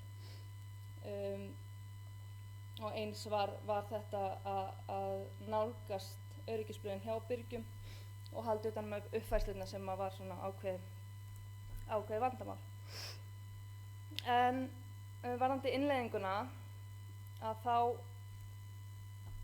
var það Ekko Online sem að hjálpa okkur að setja upp í rauninni upp á svæði fyrir fyrirtækið, og við erum með margar mismunandi deildir og mjög mismunandi tegunda vinnu sem fer fram á þeim deildum. Við erum með mötuneyt og ræstingu og svo erum við með rannsóknarstofu og allt þar á milli og framleiðslu svæði og þess að það. Að það er þægilegt að geta skipt upp bara eftir því sem að okkur hentaði svæðunum og dreifa öryggisblöðunum þannig inn í kerfinu inn á viðeigandi svæði. Síðan var það náttúrulega tækið og rafræna lausnin hjálpar okkur að nálgast öryggisblöðun frá byrgjum, og það hjálpar að hafa íslenskan aðila sem er tengiliður fyrir veflausnina til að vera í samskiptum við með það. Og síðan er það náttúrulega þessi aðgengismál fyrir starfsmennina sjálfa að hafa þennan lesaðgang sem við höfum, sem og síðan fórum við þá leið að prenta út einblöðungun fyrir hvert svæði fyrir sig og setja í möppur út af svæði þar sem varan er notuð. Þannig að það er þá líka til staðar útprentað á svæðunum varnarblaði, útdrátturinn. Síðan gerðum við áhættugreiningar inn í kerfinu, sérhæfðar fyrir hvert svæði fyrir sig, af því þess að segja þó við notar sama efni á mörgum stöðum, þá er það kannski notað í mjög mismunandi magni og mismargir starfsmenn sem koma að því á hverju svæði fyrir sig, þannig að það var sérhæft inn í kerfinu og notum þær upplýsingar síðan áfram þegar við erum að gera til dæmis vinnulýsingar fyrir einstakar störf eða það kemur inn á efnanotkunina. Inn í kerfinu erum við líka að halda utan svona ákveðin verkefnalista. Við erum náttúrulega með efni sem við erum að reyna að hætta að nota, koma með önnur í staðinn. Það getur tekið tíma, þannig að við erum að fylgjast með því þar inni og erum svona með ákveðin verkefnalista þar sem að við höldum utan um verkefni og ábyrgðaraðila á því, og svo náttúrulega veitir kerfi ákveðna möguleika á skýrslum sem að alltaf er gott að fá yfirlit yfir.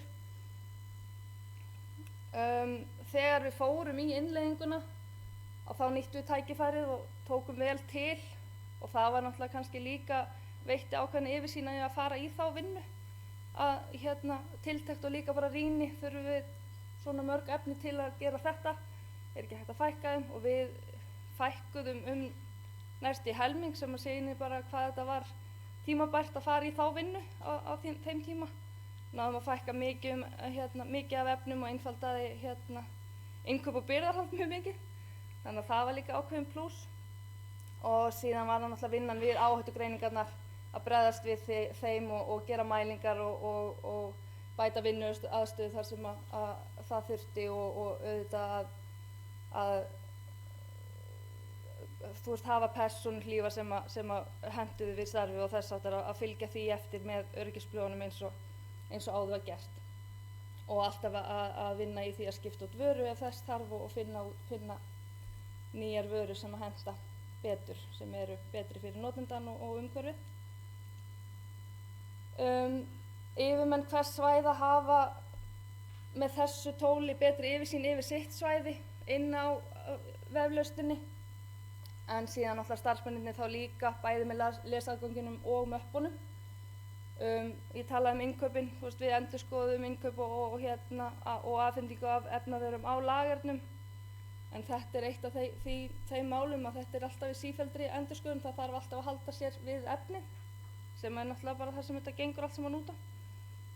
Uppfærsla á áhættugreiningum og öryggisblöðum, þetta er bara í sífelldri endurskoðun sem og upplýsingagjöfin til starfsmanna og kynningamálin.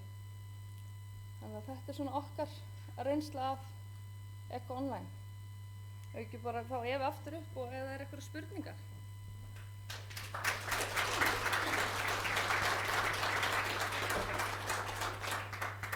Skjóta þess að ykkur áður en að og meðan hann hleypur. Eru spurningar út í sal? Já. Heyrðu, við þurfum að velja, það er einn þarna og einn þarna. Við bara tökum báða. Ekki einu samt. Sæl og blessu, ég heiti Ingólfur, er trésmiður hjá Tækniskólanum og spurningarnar sem byrjar á fyrirlesturinn. Eva, það gleymdist eiginlega hjá þér að spyrja hvort ykkur hefur orðið fyrir árás frá þessum efnum, sko. Það er alveg. Ef ekki bara spyrja, hefur einhver orðið fyrir efnaslysi eða eitthvað?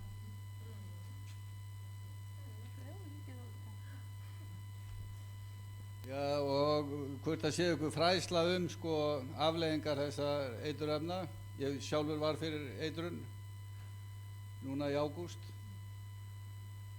og var gjörsamlega fárveikur undan því. Hvort það sé ykkur, og ég hringdi út um allt, sko, ég í þessu ástandi, ég hringdi í Vinnueftirlitið og ég fekk engin svör eða neitt þar, hringdi í Trésmiðafélagið og það var gjörsamlega bara, sendi okkur bara e-mail, sögður. Þetta er yfirstæði nána, sko. Þannig að það var ekki mikið á upplýsingum sem ég fekk hvað ég ætti að gera, en betur fyrir átti ég góða að þeim gátu reddað málunum. Takk. En það kannski, náttúrulega Vinnueftirlitið er sá aðili sem ætti að vera með úrlausnir við þegar svona mál komu upp á. Veit ég hvort allir voru sumarfríi eða hvað, en það er náttúrulega starfa sérfræðingar, en síðan er náttúrulega líka spurning með öryggisblöð, hvort að eitthvað hafi staðið á þessu öryggisblaði yfir þetta efni sem varst að nota. Okay. En maður myndi byrja á því að kíkja öryggisblaðið allavega.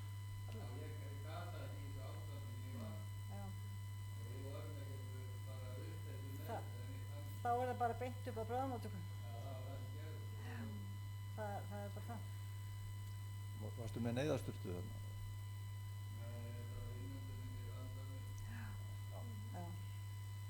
Já. En ég vona, bara eitt, ég vona að þeir hafi þá breytt verklaginu og eftir þetta og kannski breytt loftræstingurinn til þess að koma veg fyrir þetta gerist á aftur.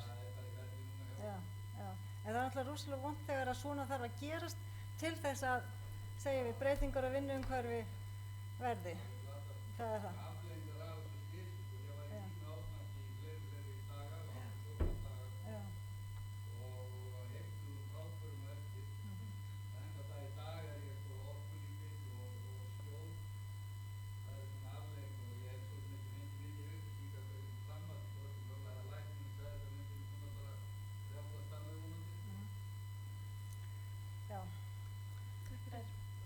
Leitt að heyra svona og þetta, ég sé að það skrifa hérna niður yfirmenn í vinnueftirlitinu og það þarf að bæta þetta greinilega. En ég ætla að fá að hleypa hérna næstu spurninga. Já, enn og aftur, Hákon Jóhannesson heiti ég, ráðgjafi þessu sviði. Ég, bara takk fyrir þessar ráðstefnu, alveg frábært að koma hérna og því að við stöndum frammi fyrir töluverðri áskorun til að mynda, ég ætla að koma aðeins inn á þetta með tungumálið sko aftur vegna þess að hérna hefur komið fram áðan að í þessu stóra fyrirtæki væru sem sagt leiðbeiningar á öllum stöðum. Fyrirspurnin er sem sagt, ég með 2 fyrirspurnir sem sagt til ykkar hérna, sem sagt hvernig leysið þið þetta með útlendinga í ykkar fyrirtæki, hvað tungumálið varðar? Númer 2, fyrirspurn til bara vinnueftirlitsins eða annar aðila, að nú er búið að fara í þetta far sem sagt að það sé í lagi að vera með öryggisblöð á ensku sem að ég fullyrði eftir að hafa verið í yfir 30 ár að vinna með litlum og meðalstórum fyrirtækjum að hluti stjórnenda skilur ekki. Það er bara þannig. Miðaldra fólk og eldra hluta því er ekki læst á ensku. Það er bara þannig. Nú, þá spyr ég sem sagt til þess að halda svona aðeins þræðinum út af þessari fyrirspurn hjá smiðnum sem að var fyrir áreiti að hvernig á að koma að síma öryggismiðstöðvar á þetta blað vegna þess að ef að notað er enskt öryggisblað þá er ekki, ég er ekki sími eiturefna miðstöðvar þar eins og væri á þýddu blaði. En bara enn og aftur að hvetja aðeila til góðra verka og ítreka það sem að kemur fram hérna og skín í gegnum þetta að ábyrgð atvinnurekanda í þessu máli er algjörlega skýr í sem sagt bæði lögunum frá 80 og reglugerðinni frá 2006. Það er bara þannig, hún er algjörlega skýr. Já, ég er sammála. Ábyrgð atvinnurekanda er mjög skýr, síðan er líka ábyrgð notenda að fylgja þeim verklagsreglum sem eru til staðar hjá fyrirtækjum. Og það er þessi mannlega hegðun sem getur verið svolítið erfið. En ég var með íslensku og ensku eins og ég sagði áðan að íslenska og enska er ekkert endilega þau tungumál sem að Pólverjar eða aðrir skilja. Þess vegna er það í raun og veru atvinnurekanda og stjórnenda að tryggja það að þeir aðilar fái fræðslu og þjálfun á sínum tungumáli sem þeir skilja. Já, og það er einmitt það sem ég ætlaði að fara að koma inn á og við erum að mestu með íslenska starfsmenn sem hafa þá aðgang af íslenskum upplýsingum en í þeim tilfellum sem að þeir starfsmenn skilja ekki íslensku að þá útvegum við þýðingu á því sem að þarf. En það er í miklum minni hluta. Við höfum upplýsingarnar aðgengilegar á þeim tungumálum sem að starfsmennir þurfa og síðan er það stjórnendana líka að meta hversu vel þeir eru að skilja upplýsingarnar sem eru til taks því að sumir segjast skilja íslensku en síðan kannski ná ekki innihaldi gagnsins. Þannig að það er alltaf metið og það er í því. En varðandi símanúmer hjá eiturefnamiðstöð og þess að eins og hjá okkur þá kemur það ekki bara fram á öryggisblöðunum, heldur er það líka í okkar viðbragðsreglum og þannig að það þarf ekki að standa akkurat á íslensku útgáfunni af öryggisblaðinu. Þannig að það kemur svona fram á fleiri stöðum en við vorum með. Já, en bara svona eins og. Já, hún Svava er hérna frá Vinnueftirlitinu, hún ætlar allavega, ertu með spurningu Svava? Nei, ég er með svar. Hún svarar. Ég er með upplýsingar. Já, ég er sem sagt frá Vinnueftirlitinu og hérna bara takk fyrir þessar spurningar. Já, lögin breytist í sumar og hérna eins og Jóhannes kom inn á hérna á kynnti áðan og við höfum komið inn á. Við höfum brugðist við á þann hátt að lög og reglur er lágmark. Þannig að við höldum áfram að gera fyrirmæli þegar við komum út á vinnustaðina að blöðin eiga að vera á íslensku eða ensku eða því tungumáli sem fólki skilur og sérstaklega þá hérna úrdrátturinn eða ef að fólk er að taka úr blöðunum, öryggisblöðunum og setja einhver staðar inn á vinnusvæðin og leiðbeina starfsfólkin hérna efnanotkunna þá er það á því tungumáli sem fólki skilur. Þannig að við gerum þær kröfur en lágmarkið er þetta. Og við erum alveg það sem okkar sýn er að það hefði verið heppilega að geta gert beinar kröfur íslensku af því að svona inn í framtíðina þá erum við hrættum að þetta verði meira á ensku og fólk skilji þá ekki. En sem sagt við höldum áfram að gera svona kröfur íslensku eða ensku eða því tungumáli sem fólki skilur. Síðan langar maður að fá að koma inn á slysið hérna, sem kom hérna að ef að sko öll slys, alveg óháð því hvort það sé efnaslys eða önnur slys og fólk fer með hringir á sjúkrabíl eða fer með 112 þá erum við hjá Vinnueftirlitinu látin vita þegar það eru alvarleg slys.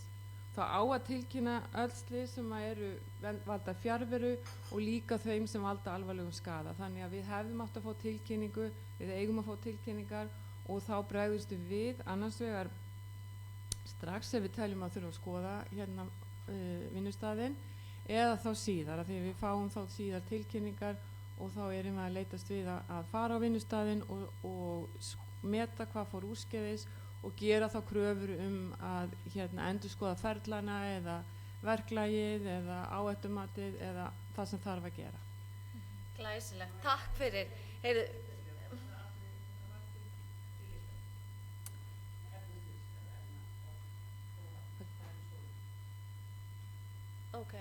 hérna, mér langar aðeins að fá að stoppa núna þessa umræðu, við erum komin svolítið fram úr tíma en það er alveg hægt að ræða þetta hérna á eftir. En hérna þakka ykkur kærlega fyrir Eva og Karítas fyrir ykkar erindi og næsta erindi fyrir kaffi er hann Snorri Páll Davíðsson sem er starfsmaður í Öryggisnefnd Háskóla Íslands sem ætlar að fjalla meðferð hættulegra efna á rannsóknastöðum. Gjörðu svo vel Snorri Páll.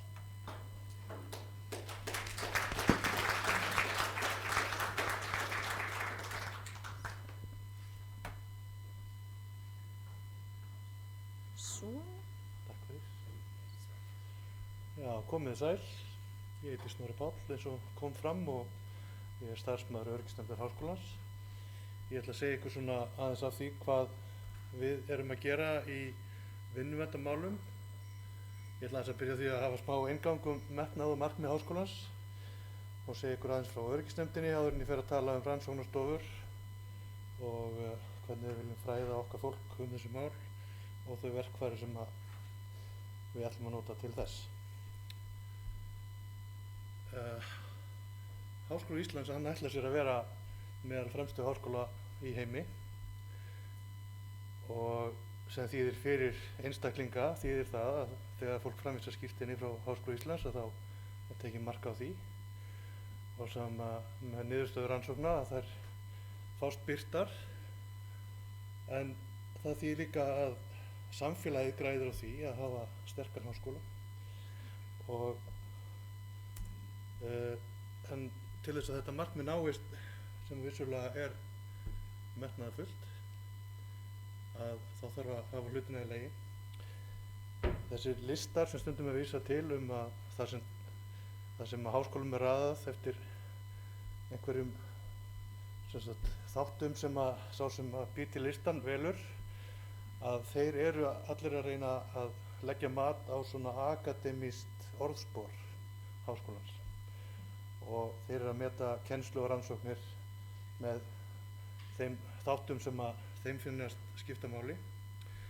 En til þess að akademísk starfsemi sé í lagi, að þá þarf náttúrulega stoðkerfi háskólans vera í lagi og rekstur og viðhald og svoleiðis og umhverfi, og það sem við erum að tala um hérna er öryggis, heilsu og vinnuverndarmál, og ég held að það sé óhætt að segja að það er metnaður okkar sem erum að vinna á þessu sviði í háskólanum að koma þessum hlutum í gott horf. Nú, við Háskóla Íslands starfa sem sagt öryggisnefnd sem starfa samkvæmt lögum hollustuhætti og aðbúnað á vinnustöðum, og hennar hlutverk er sem sagt að fræða og ráðleggja öryggismál og halda upp innra eftirliti. Það er vert að taka það fram að öryggisnefndin hefur ekkert vald í rauninni. Hún hefur ekkert boðvald til þess að skikka fólk eða refsa.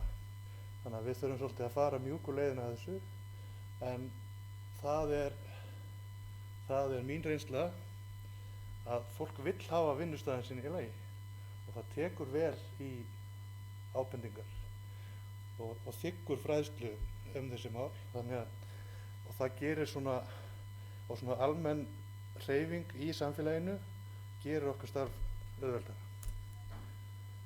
Öryggisnefndin heyrir beint undir háskólaráð og rektor og er þeim til ráðgjafar þessi mál, 2 fulltrúar háskólaráðs og 2 fulltrúar starfsmanna og svo 1 starfsmaður sem er ég, sem haldaði fram að nafnum hans verði að byrja á S til að komast í þennan félagsskap, og við neitum því nú ekki.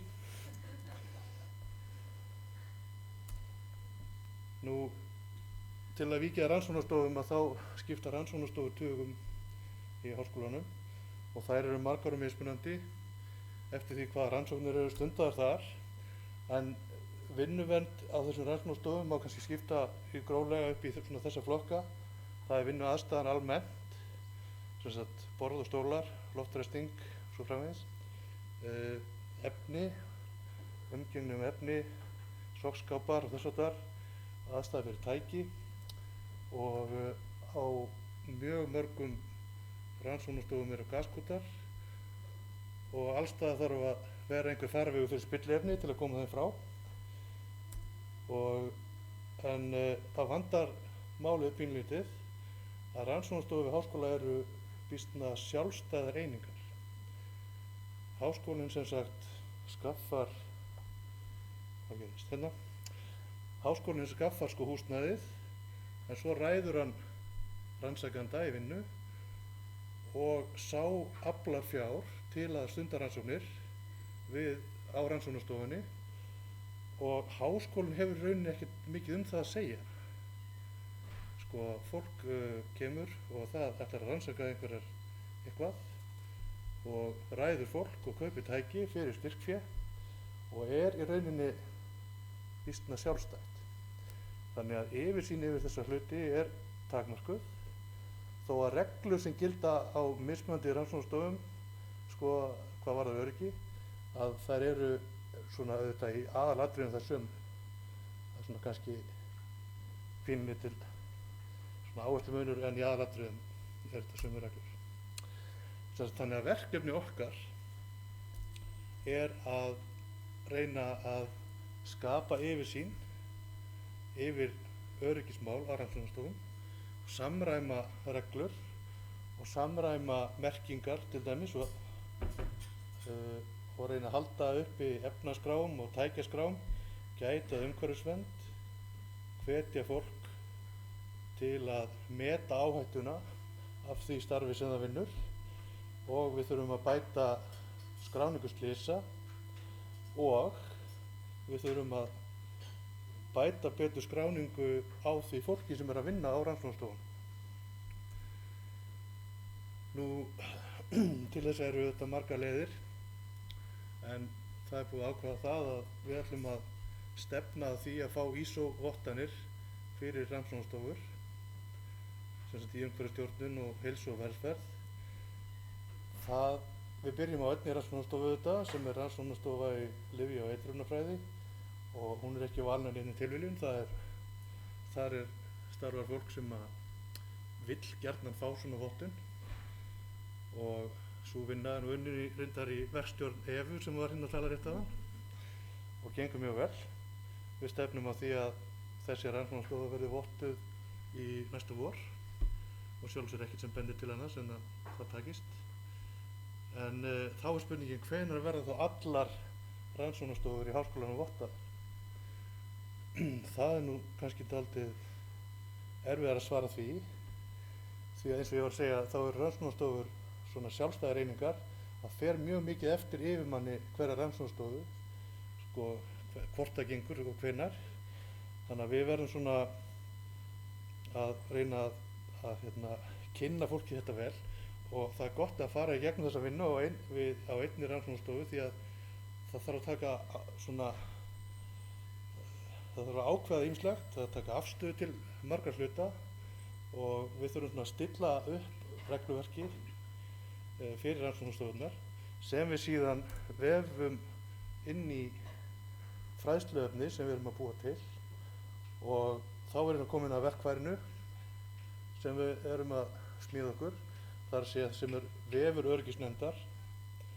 Þar viljum við safna saman helst allri umræðu öryggismál við háskólann á einn stað, og við erum þar að smíða fræðsluvef öryggismál, og það verður á ytri vef verður fræðsluefni. Það er byggt á öryggishandbók rannsóknarstofunnar sem var gefin út fyrir nokkrum árum.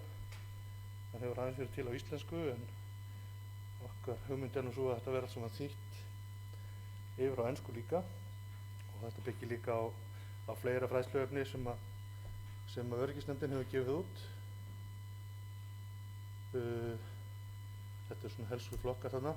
Við ætlum að reyna að kenna fólki og þetta er náttúrulega efni sem er sko að grunni til ætlað grunnnemum, þeim sem er að byrja, og við ætlum að kenna fólki hvernig það á að klæða sig á labbanum. Þarna sagði ég labbanum, við tölum labban svona dagstæðlega, og hvernig fólk á að haga sér og hvernig á að hátta vinnubröðum. Við viljum kenna fólki efnaöryggi og umgengni efni, og hvernig á að losa sig við spilliefni, en við þurfum líka að huga líffræðilegu öryggi, umgengni við tilraunalífverur og hvernig á að losa sig við þannig úrgang, og svo langar okkur til að kenna fólki líka viðbrögð við slysum, og inn á hverri rannsóknarstofu er efnaslysakassi sem hægt er að grípa til ef að verður svona smávægilegt slys, og við þurfum að kenna fólki að nota hann. En þegar að við erum líka að byggja innri vef sem er ætlað starfsfólki fyrst og fremst, og þar ætlum við að skrá upplýsingar öryggismál. Þangað fer fólk til þess að taka öryggispróf. Við munum ætlast til þess að allir þeir sem ætla að vinna á rannsóknarstofu, þeir þurfa að taka svona eitthvað próf sem þýðir það að þeir þurfa að kynna sér öryggismál. Þetta er ekki ætlað til þess að vera eitthvað þröskuldur, heldur bara til þess að vekja fólk til svona raunverulega hluti, og á sama stað getur fólk þá fengið upplýsingar hvenær næsta öryggisnámskeið er. Það er kannski ekki fyrir nokkrum mánuðum eftir að viðkomandi hefur störf, og hvenær skyndihjálparnámskeið eru haldin, og fólk getur þá skráð sig á þessi námskeið. Og það er líka hugmyndin að þarna verði hægt að skrá sig í feltferðir, og það sé að skilja eftir upplýsingar það hvert maður fer og hverjir fara, og hugsanlega hægt að fá sko lánuð öryggistæki, staðsetningarbúnað og slíkt. En þarna á líka að vera verkfæri fyrir öryggisnefndina til að sinna innri úttektum, og þarna verða líka verkfæri til að skrá atvik, slys og slysagildrur eða senda erindi til öryggisnefndar. Og þarna ætlum við að safna saman upplýsingum rannsóknarstofur og hvaða efni, hvaða hættur leynast á þeim. Við viljum búa til efnaskrá þar sem við geymum allar upplýsingar efni sem eru til á þessari tilteknu rannsóknarstofu og það sem eru upplýsingar varnaðarsetningar og hættusetningar fyrir hvert efni og hvað mikið er til að því og hvar það er. Og við viljum skrá vandlega hvaða gaskútar eru á hvaða rannsóknarstofu og hvaða efni eru í þeim, auk þess að vera með tækjaskrá. Og þessum upplýsingum söfnum við síðan saman og ábyrgðarmenn rannsóknarstofunnar sem eru stjórnendur rannsóknarinnar sem þar fer fram, þeim er ætlað að halda þessum upplýsingum réttum, bæði hætturnar sem að stafa af starfseminni en líka upplýsingum starfsfólk og nemendur sem þarna eru og þarna verður þá til nokkurs konar áhættulýsing eða áhættumat sem hægt er að prenta út á svona A4 blað sem er hægt að prenta út og hengja utan á rannsóknarstofuna og veita upplýsingar það hvaða hættur er að finna þar. Þið kannist nú kannski við hann tígull hérna, þetta er nú amerískur tígull. Okkur tókst ekki að finna evrópska hliðstæðu en hann gerir sitt gagn. Hér er eldhætta, sprengihætta og heilsufarshætta svona gefin einkunn og það eru skýringar hérna í þessum minni texta. Svo er hérna minni svona merki, hættumerki sem að gefa til kynna hvaða hættur eru þarna og hvaða persónuverndarbúnað fólk á að nota. Þetta merki hérna það sem bannað er að borða er náttúrulega á öllum rannsóknarstofum, það er stranglega bannað. Og nú erum við að safna saman öllum þessum upplýsingum og við notum þær fyrir okkar starfsemi en við getum þá líka deilt þeim með til dæmis slökkviliði og lögreglu og gefið þeim greinagóðar upplýsingar það hvar eru hættulega efni í okkar byggingum. Þetta eru 30 byggingar og það getur verið flókið mál að halda utan þetta en við viljum reyna að koma þessu öll á einn stað og slökkvilið og lögregla geta þá hagað sínum störfum samkvæmt bestu upplýsingum. Og vinnueftirlitið, af því við erum nú stödd á viðburði vinnueftirlitsins, að vinnueftirlitið, við getum væntanlega að svara spurningum vinnueftirlitsins betur en við kannski gerum núna. Það er ýmislegt sem við bara hreinlega vitum ekki en við ætlum okkur að safna þessum upplýsingum saman og ég veit að vinnueftirlitið mun styðja okkur í því. Og svona til framtíðar að þá bara búumst við því að reglur verði samræmdar og skráning verði svona almenn á þessum hlutum á rannsóknarstofum sem veitir okkur betri yfirsýn og þegar við erum að reyna að selja þessa hugmynd þá erum við alltaf að segja að þá verður innkaupin betri og þá okkur tekist að spara einhverjar krónur sko og það er svona jákvætt þegar maður á lítinn penning. Til að taka þetta aðeins saman að þá er ég að reyna að segja ykkur að það stefnir allt í betri vegar hjá HÍ og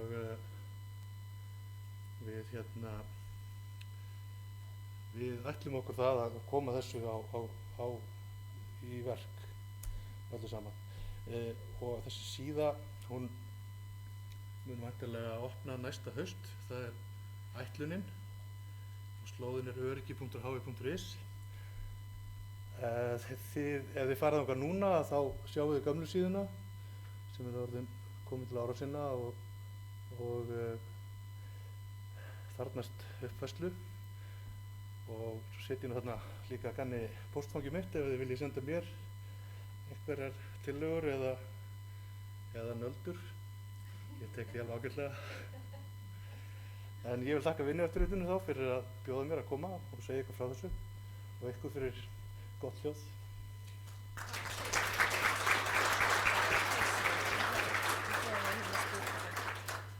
Takk fyrir þetta, Snorri Páll.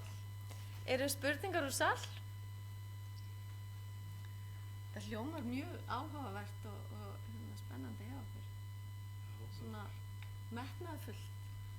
Já, við viljum vera með þessu. Já. Spurningar, allir. Það var nú ekki svona gott. Má ég koma með eina hérna? Já, það var hérna. Já.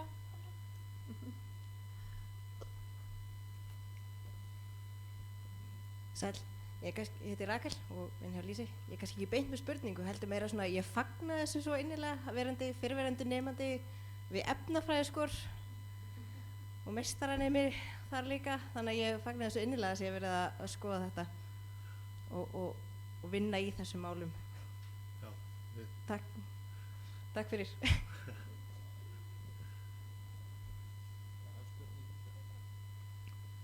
Já, þetta er eiginlega spurning þá til Vinnueftirlitsins. Það var svona draumsýn hér í gamla daga að það kemi reglugerð eða lagasetning hérna hættur sko eða líkamstjón í vinnuumhverfi versus heimaumhverfi. Ég man ekki alveg hvað þetta var kallað, en þetta var svona draumur yfirlæknis Vinnueftirlitsins að koma þessu á, og þetta verður dálítið flókið í sambandi við efnaumhverfið. Er vinna í sambandi við þessa hluti í gangi í stofnuninni núna? Kannski við fáum Jóhannes til að svara þessu fyrir okkur. Við stöndum bara hér á meðan. Já. Já, sæll. Nei, mér er ekki kunnugt að það sé að vera að vinna í þessu.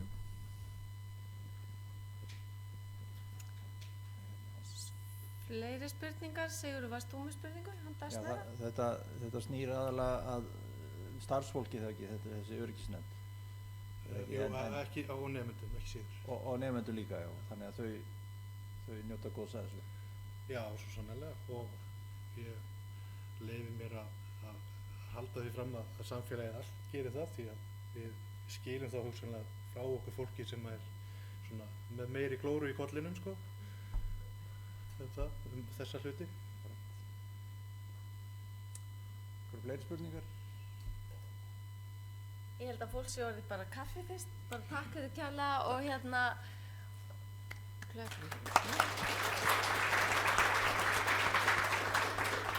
Heyrðu, það eru komnar hérna kaffiveitingar sem eru hérna fyrir aftan á borðunum og fyrir þá sem eru í streymi að við ætlum að byrja aftur 10 mínútur yfir 3.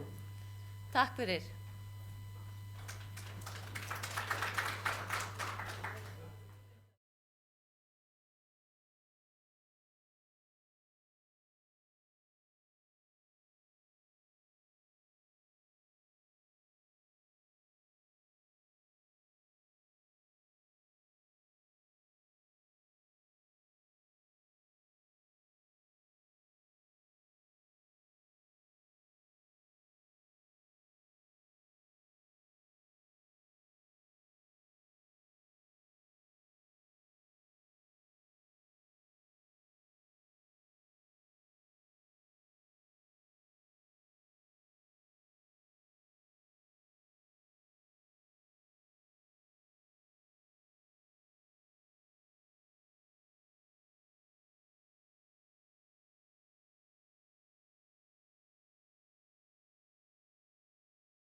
Jæja, gott fólk. Þá held ég að við ættum bara að fara að byrja aftur. Mér langar bara til þess að hnykkja aftur á því að þessi ráðstefna er í streymi og það verður hægt að fara inn á heimasíðu Vinnueftirlitsins og skoða bæði þessa ráðstefnu og þær ráðstefnu sem hafa verið haldnar þetta efni.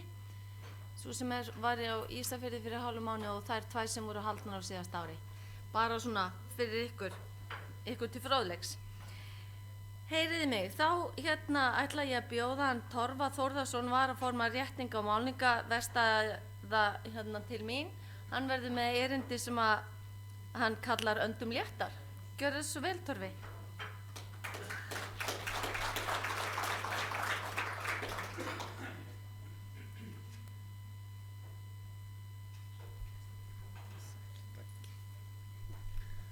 Komið sæl. Torfi heiti ég og kem frá félag réttinga- og málningarverkstæða og hef verið í þessum málningarbransa í yfir 30 ár og það ýmist sem þarf að skoða og hefur verið skoðað gegnum árin.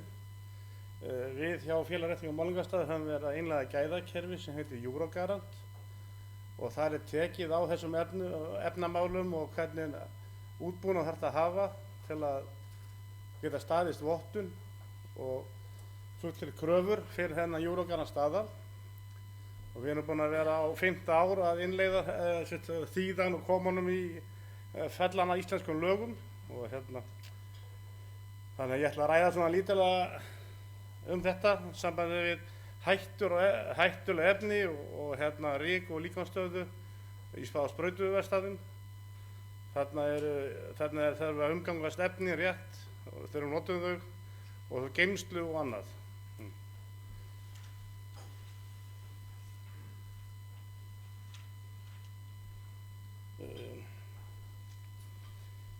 Það sem ég ætla að tala um þetta er helst áhættan, það er þessi efni og við höfum alltaf verið að vandrast með þau, að umgangast það rétt og verja okkur fyrir þeim. Þegar við erum að vinna með þessi efni þá kemur það upp að menn eru með þetta í andlitinu, úðan af lakkinu, þinnisefnunum og herðinum og þetta eru hættuleg efni sem er ekki gott að fá í líkamann og menn þurfa að verja sér rétt og vera í réttri vinnustöðu. Það sem er allt og algengt að menn séu með rangan búnað til að verja sig fyrir þessu og svo verið vinnuaðstaðan þannig að menn séu að bógra með andlitið og líkamann ofan í efnunum og þá kemur það upp að þegar þessi vinnuaðstaða að það er þessari helstu atvinnusjúkdómar sem menn að fá, bakverkir, brjósklos, vöðvabólga og liðverkir. Þetta er svona mjög slæm líkamsbeiting og þetta er allt og algengt. Því ef við förum yfir sögun á Íslandi þá eru sprautuklefar á Íslandi yfirleitt orðnir 20-30 ára gamlir. Og þessum elsta búnaði þeim vantar mikið upp á það að vera með réttan síubúnað upp á útslepp, út í náttúruna, út í umhverfið. Þannig að ef að menn verður með nýrri klefa þá getur menn minnkað útsleppi frá klefunum út í andrúmsloftið allavega helming og meira. Þannig að vinnuaðstaðan skiptir öllu máli í svona umhverfi af því að þú ert inn í sprautuklefa, inn í lokaður, en það er ekki aðeins sprautuklefin sem er hættulega staðurinn af því að það kemur til að þegar það er að blanda þessum efnum saman að þá þarf það að vera inn í sérstöku blöndunarherbyggi sem oft eru bara búin til úr eitthvað herbyggi og setta á loftræsting einhvers staðar út í glugga og búið. Það þýðir það að þegar maðurinn er að vinna í efnunum og þá yfirleitt er hann ekki með grímu eða neitt á sér og þá andar hann svo öllu að sér, beint ofan í sig. Og þetta er einn stærsti valdurinn að, já, eins og segir í Danmörku, að stuttur í vinnuævi bílamálara. Í Svíþjóð þeir búin að taka þetta miklu skrefnum lengra, verður með strangari kröfur öryggisreglur og búnað og það stendur hreint og beint að starfsmönnum er skylt að nota svona búnað. Þá er það kemst ekki hjá því að svíkjast undan því. En það fór ég yfir í það. Þetta er svona eitthvað helsta sko, og það er þegar við segjum það að þegar menn eru réttan búnað, eins og við sjáum hér á myndinni, maðurinn er með heilgrímu, ferskvopgrímu kallað er. Oft algengast er það að menn noti þessar venjulegar grímur 3M sem sést létt í myndinni með hliðina sem maðurinn er að slípa.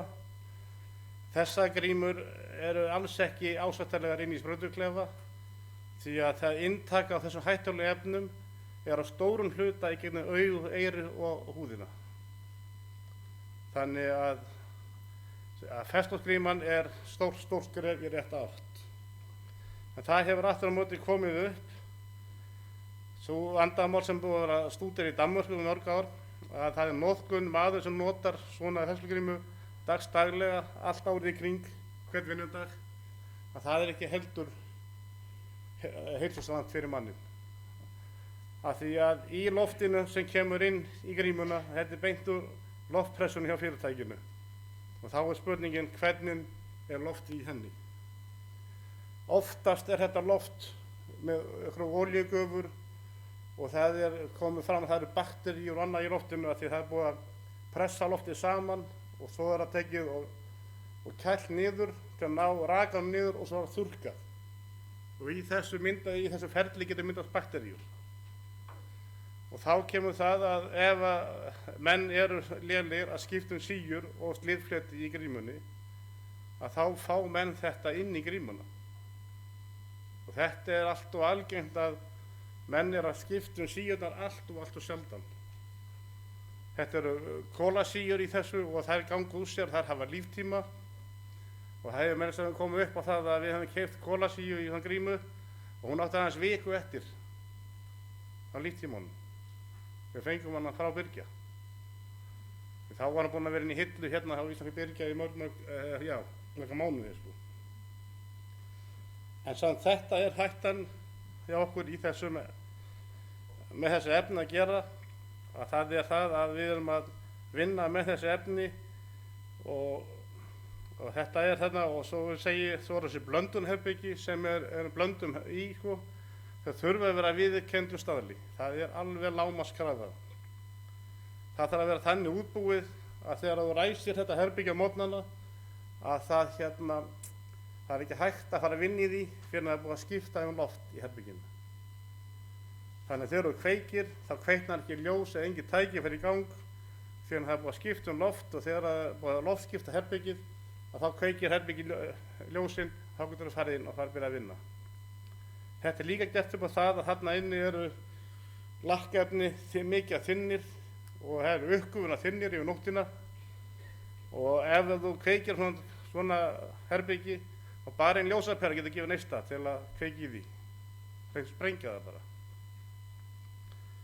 Þannig að við þurfum að huga mörgu með þessi efni, þau eru varúðarleg og maður þarf að umgangast með þessari hugsun að þetta eru hættuleg efni.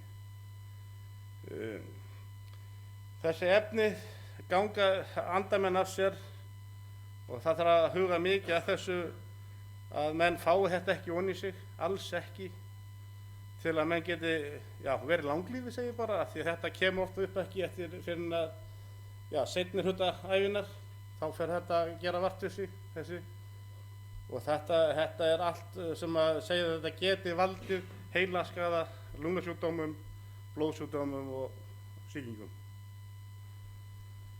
Þannig að þá er þannig að á svona sprautuverkstæðum þá vantarlega verið að sprauta lakki inn í klefa sem er yfirleitt að vasslakk í grunninn en það svo kemur gamla glærullakkið yfir, toppkótið, það er sama gamla eiturefnið. Vísu orði aðeins heilnæmara, það sem búið að banna ýmis efni sem voru í þessu alla tíð og nú er búið að slatta þeim út en það er alls ekki, þetta er ekki hættulegt fyrir það, þetta er mjög hættulegt efni. Og þess vegna þurfum við líka að huga því að öll undirefnin sem er notuð áður en bíllinn fer inn í sprautuklefa, það eru allt hættulegri efni heldur en lakkið, sem heitir grunnur, sýrugrunnur og fylligrunnur. Þetta var áður fyrr sett yfir á bílana út á gólfi í lok vinnudags og þá var einn settur í þetta svona í 7 klukkutíman og hann stóð og úðaði á 3, 4, 5 bíla og hini stóð í mekkinum sem voru að vinna annað og önduðu allir af sér. Og það var mjög algengt að hafa með grímu sem voru úða en ekki hinnir. Þannig að það þarf að útbúa verkstæði þannig að sem er grunnbása, bara einfalt tjöld með útsogi, þar sem hægt er að grunna inn í og það þarf að vera þannig að úðin og annað fari ekki yfir og aðra starfsemi getur við haldið áfram. Að aðri starfsmenn verða ekki í hættu fyrir það sem einn starfsmaður er að gera. Og þetta er mjög einfaldur búnaður og ætti að vera krafa á öllum verkstæðum. En þetta er miður, þetta er ekki í kröfum, þetta er bara það sem menn finna hjá sér sem vilja hafa þetta. Og svo er þetta geymsla á þessu efnum, þetta þarf að vera í skápum, það er loftræstum skápum, það er ekki nóg að hafa þetta bara hrúgu inn í blöndunarherbyggi eða rétt utan við herbyggið, mjög algeng sjón, að laga nefnbord á gólfi sko. Og þannig bæði upp eldhættu og annað sko að gera. Þannig það þarf að taka þetta og til að hreinna endurskoðanda bara á öllum verkstæðum, bara á landinu sko. En þeir segja það að ef þú bætir loftgæðin, þá getur þú bætt afkomuna og þú getur bætt vinnu, loftgæðin á vinnustöðum þar sem við tala að framleiðsluaukning alveg upp á 5–6% bara til loftgæðin. Því þyngra sem loftið er, því sljóar er fólkið og það bara vinnur hægar. Því að aðstæðan bara býður ekki upp á betur. Þannig þetta er hagur hvers atvinnurekanda að huga að þessu, bæði fyrir fólkið sitt og allan reksturinn í heild. Svo ætla ég að koma inn á eitt hættuefnið sem kannski tafst ekki til efna, það er rykið sem er í loftinu á svona verkstæði. Standa menn í sal og slípa niður gamalt lakk og ef þú slípar gamalt lakk og hratt þá brennur það og þá er það eiturgufur. Þannig að það er betra að slípa það hægt og með þarna er verið að rétta bíla og spastla og allir anda þessu að sér. Þannig að þó við svo notum þessar viðurkenndu rykgrímur, það hefur lítið að segja í þessu efni. Þannig að þú andar að þér eitrinu í gegnum pappírinn. Og þess vegna segi ég það að við hjá Bílastoð, það er mínu fyrirtæki, lýstum rykinu stríð á hendi fyrir 12 árum síðan og keyptum okkur ryksuarma og reiknum að hver ryksuarmi myndi duga 2 starfsmenn og það því er lík munur á verkstæðinu og loftinu og loftgæðunum að þetta á ekki að vera að banna að slípa svona efni nema með tilheyrandi útsogi. Þannig að ég segi það fyrir menn, hugsið þetta bara að þeir eru búin að pröfa þetta smá tíma að þá var engin smá munur að koma inn á verkstæði daginn eftir heldur en að koma hverjum degi inn í rykið aftur og aftur. Svo það sem ég vil koma inn á það með þessa sprautuklefa með síubúnað og annað að það eru nýju sprautuklefi í dag er allir með 2-faldan síubúnað í útblæstri. Gamli klefar voru bara með þessa venjulega gólfsíu kallaðar. Við sjáum það strax sem við erum með 2-faldan búnaðinn. Það eru síur í gólfi og svo fyrir loftið inn í útsog. Það eru mótor sem sjúga þetta út og við erum með síur það fyrir, áður en fyrir mótoruna og sem því það að lakki hræðst ekki á mótoruna og spaðana því að þetta er aðal íkveikjuhættan á málningarverkstæðum. En þessar síur þurfum við að skipta einu sinni í mánuði. Hverju mánuði þá stífla síðan. Þannig að það þarf að skipta það alveg reglulega og þá fær maður að hugsa, við erum með síur í gólfinu og hvað þurfum út í andrúmsloftið ef við varum ekki með hinnar? Hvað er mikið magn? Ég hugsa að gólfsíðan taki ekki nema bara 25%. hitt fer. Og þess vegna segi ég að með aldur sprautuklefa á Íslandi þá er drjúgt af svona eiturefnum sem fara bara beint út í loftið. Og hérna ég hef svona komast inn á það smá svona í lokin að við hjá FRM höfum verið að skoða það hvernig við getum aðstoða okkar félagsmenn við að taka gamla klefa og breyta þeim. Þetta á ekki að vera erfitt og við byrjum að spyrja sem síubúnaði sko og það endaði með ákvæmum svo mikill að við vorum komin til það að hvað það getur ekki verið breytt á sprautuklefum í vistvæna klefa. Bara kynda með heitu vatni og hætta eitthvað bólíu. Og við erum búin að leggja tölulega vinna í þetta og að spekla mikið í þessu. Og erum svona, já, konni með loka hönd á þetta svona, svo þarf að reikna kostnaðarliðin og allt saman. En þetta þarf náttúrulega þetta þarf að breyta. Þetta er stór mengunarvaldur, svona sprautuklefi sem er í gangi allan daginn. Það er eins og væri með heilan vörubíl hérna herberglugarðinn og hann var í gangi allan daginn. Með pústurröðið bara inn tíðin. Þannig þetta eru stóri mengunarvaldar þessi klefar. Þannig að ég leggja hönd á það að þetta koma að þessu fleiri náttúrulega, sveitarfélög og Orkuveitan fleiri upp á aðstoða menn ef þeir vilja breyta. Þetta er tölulegur kostnaður. En þetta er taka þessa klefi gegn og breyta þeim til að minnka efnin út í loftið. Það er held ég eitt stærsta verkefni sem við þurfum að ganga í framtíðinni. Ég ætla nú ekki að hafa þetta meira, þannig að bara takk fyrir mig.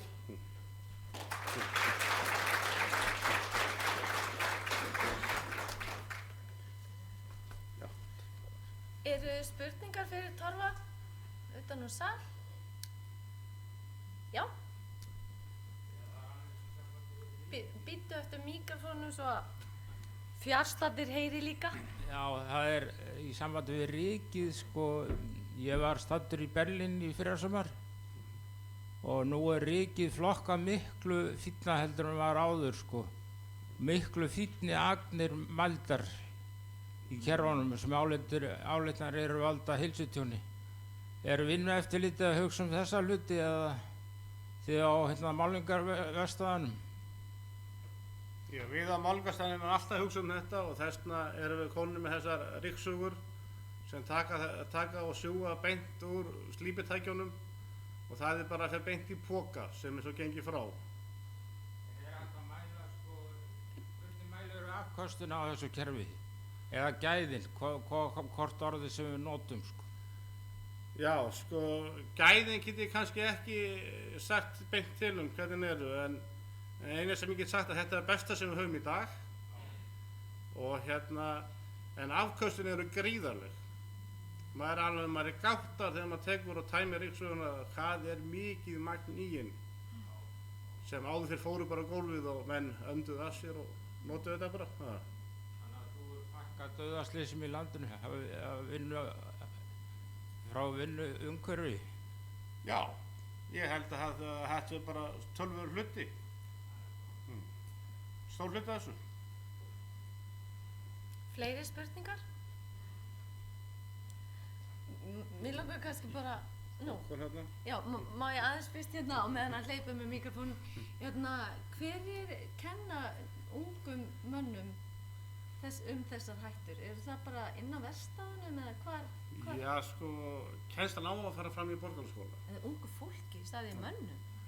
Ungu fólki, já, sem að þið er sterkur en að yfirteka þetta. Já, sko. Þetta er fyrsta skipti ár þar sem eru fleiri kvenmenn sem eru að læra þessa fræði heldur strákar, sem er mjög ánægilegt að heyra. Og en þetta á að vera eitthvað skóla, þetta náttúrulega er líka inn á verkstæðunum, svo þetta er bara líka hvað menn er áhugasamir, hvað vilja. Já, einmitt. Spurning? Já, þetta er Hákon Jóhannesson aftur Ég sé að það eru 10 mínútur eftir þannig að það er smá svigrúm. Þetta er mjög áhugavert hjá þér og þarna erum við að tala lífræn leysiefni. Ég man alltaf eftir því að kennari minn í háskólanum hann sagði frá því fyrir mörgum árum að félagi hans í Þýskalandi í námi hefði þefað upp úr einhverju flösku með vökva í og datt niður samstundis döður. Með öðrum orðum, þarna var að ræða eitthvað mjög hættulegan vökva.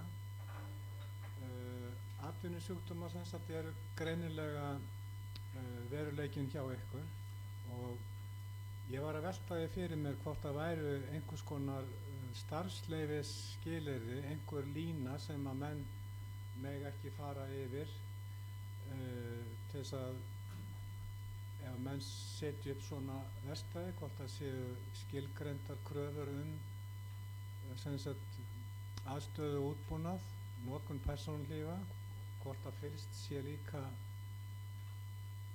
þarna með því. Nei, því miður að því opinbera aðila vegna þess að þeir gefa oft mjög praktískar leiðbeiningar og koma mönnum svona niður á jörðina. Síðan önnur spurning bara mjög stutt. Þessi úrgangur sem að verður til og þessi filter, hvað verður þau hjá ykkur? Takk. Ég svara spurningar fyrst að þá með öll spilliefni sem komi hjá okkur, þau eru flokkuð og þau fara beint í sorpu til eyðingar. Og það bíll frá þeim sem kemur og sækir þetta þegar við hringjum og svo borgum við bara fyrir úrvinnsluna. Fyrir spurningin náttúrulega að atvinnuleyfi færðu bara hjá heilbrigðisstofnun og það engin sér fyrir réttingar og sprautu. Það bara sama fyrir bílaverkstæði, hjólbarverkstæði. Aftur á móti vinnueftirlitið og svo náttúrulega heilbrigðiseftirlitið sem kemur reglulega og kíkir. Heilbrigðiseftirlitið kemur hverju ári og skoðar. Þá koma þeir og skoða og taka út verkstæðið og setja út á og fara fram á betrumbætur. Það verða menn að vera búin að uppfylla áður en koma aftur. Ef að menn vilja vera í þessu heils hugar. Já, góðan dag, Gunnar heiti ég.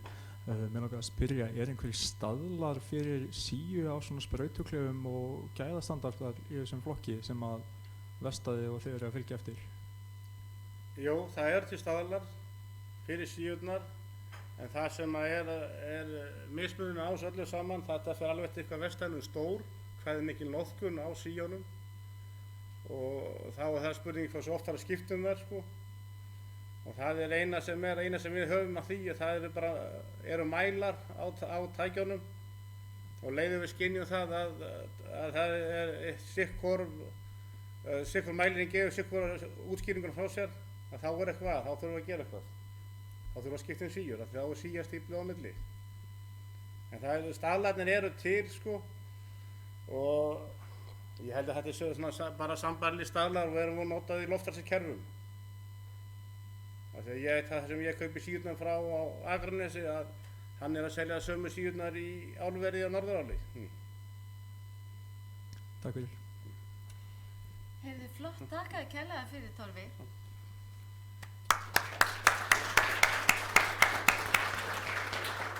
Heyrðu, og þá komið að síðasta fyrirlesturinnum okkar í dag en það Guðmundur Mar Magnússon, efnafræðingur á öryggis- og tæknisviði Vinnueftirlitsins sem ætlar að tala stórslysavarnir og hættuleg efni. Gjörðu svo vel, Guðmundur Mar. Takk fyrir það.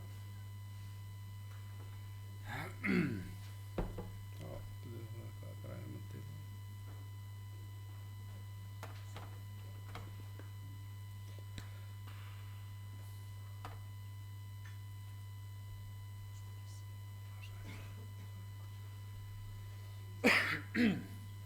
Já, komið sæl. Ég svo Gunnhildur sagði, þá heiti ég Guðmundur Mar og kem frá Vinnueftirlitinu og ég sérfræðingur á öryggis- og tæknisviði og ég ætla aðeins að ræða ykkur stórslysavarnir og aðeins að segja ykkur frá því hvað það og út af hvað það gengur. Mér langar að tala kannski fyrst að þetta mál sem kom fram þetta fyrst með þessa mynd hérna, af því ég hjá Vinnueftirlitinu, ég var ekki tengdur þessu máli sem ég var svo minnast þarna fyrst, bara að taka það fram bara í byrjun, þannig að ég sé ekki ásakaður það hérna, bara svona að segja á hreinu, en við snúum okkur efnu. Mér langar líka með þess að tala aðeins hana fyrst, það sem að tala á hana Torfi, að hérna með bílamálum. Ég til þess var daginn upp í Borgarskóla með erindi fyrir nemendur þar. Alla stelpurnar það voru megnið af því stelpur held ég. Fyrst ársnemar, hættuleg efni og þessar hlutir í kringum bílavarnir. Þannig að við erum alveg að sinna þessum málum líka og svona komum að þessari tjá. En hérna að efninu sem ég ætla að vera með. Ég ætla aðeins fyrst að segja ykkur aðeins með stórstressavarnir og söguna bak við þetta og síðan svona hvað við erum að gera og hvernig þetta hjá okkur allt saman. Og þetta byrjar allt þetta ferli árið 1976 í bænum Seveso sem rétt norður Mílanó í Ítalíu. Og þar verður 10. júlí verður efnaslys. Og í þessum bæ bjuggu þá 11.000 manns. Og þetta svona rólegur bær, það banna að flauta og allt í gúti. Í Vestmannaeyjum var meðal annars framleitt efni sem heitir tetraklórdibenzódíosín, TCDD, og þetta var alveg framleitt til að nota í plöntueitur og þetta var lykilhráefni í efni sem heitir Agent Orange sem var mjög vinsælt á tímabili. Þetta er efni sem skylt sér díosíni. Afleiða því og það lítur svona út. Það séu skemmtilegt efni. Og næsta máli. Og það sem kom í ljós að framleiðsluferlið fór úr böndum þannig að tiltölulega lítið magn af efninu slapp út í formi ryks og dreifðist svæðið í kring. Og svo eftir nokkra daga fór að koma fram áhrif á íbúum og fleirum. Og sjáanleg merki voru á gróðri og dýr fór að drepast. Og svo komu fram áhrif á íbúum og sérstaklega börnum. Og þetta útbrot og húð bólnar upp og allt mögulegt, sérstaklega andliti. Ég veit ekki hvað þið munið eftir gaur í Úkraínu, Jútsenko. Hann var eitrað með þessu efni og hann svona bólnaði upp í andlitinu. Og það er svona eitt af einkennum af þessari eitrun. En það var engin dauðsföll af fólki sem voru beint rakið til slysins, en 20 árum seinna voru ýmsar tegundir krabbameina, alltaf 6 sinnum algengari á svæðinu, hjá þeim sem voru á svæðinu þegar slysið var. Og svo voru mikil umhverfisáhrif og meðal annars mengun á grunnvatni, þannig að það mátti ekki drekka vatnið og alls konar hömlur úr því. Og rannsóknin leiddi í ljós að stjórnkerfi Vestmannaeyja var ábótavant og það var ekki fylgst með ákveðnum hlutum, hitastigi og þrýstingi á mikilvægum stöðum og það var ekki til staðar skilgreind viðbragðsáætlun, þannig að hvorki íbúin yfirvöldu var tilkynnt slysið, þannig að íbúinir voru bara úti að dekka rauðin sitt og eitthvað og svo einhverjum dögum seinna þá bara fær mann að finna fyrir einhverju, þannig að það vissi enginn af þessu og þeir bara löguðu dótið og skellti í ganga eftir, ekkert sjálfsagðara. Og þegar afleiðingarnir fóru að koma í ljós þá fóru menn að skoða málið nokkrum dögum seinna. Og það kom í ljós að ef það hefði verið fylgst með nokkrum lykilþáttum þá hefði sennilega mátt fyrirbyggja þetta slys með því að vera með rétta stýringa á hlutunum og fylgjast með þessum atriðum. Og þá kemur þessi Seveso tilskipun og í framhaldi af rannsóknarslysins og með hliðsjón af öðrum slysum sem orðið að þá ákváðu ríki Evrópubandalagsins á þeim tíma að koma á samræmdum reglum. Markmiðið var að reyna að koma yfir fyrir að sambærileg slys endurtækja sig og ef þau yrðu þá yrðu viðbrögðin fyrirfram ákveðin þannig að það var eitthvað viðbragðsáætlun. Og þetta kemur fyrst fram 1982 sem fyrsta tilskipun sem við köllum Seveso 1 og þá fyrir við það. En núna er í gildi þessi tilskipun frá 2012 sem er köllum Seveso 3 og það er það sem við vinnum eftir í dag. Og þá er íslenska regluverkið, það er þessi reglugerð þarna og ég ætla aðeins að segja ykkur frá því hvað hún gengur. Hún tók gildi 1. janúar 2018 og það var fyrir reglugerð sem byggði á Seveso 2 og hún fyrirtæki, gildir yfirvöld fyrirtæki sem að geyma að nota mikið magna hættulegra efna í sinni starfsemi og það þarf að undirganga sérstakt eftirlit út af því. Og það er kröfuð virkt öryggistjórnkerfi, virka neyðaráætlanir og sett bæði innanhús og til að nota utan fyrirtækisins. Þá var spurning, hvað er mikið magn hættulegra efna?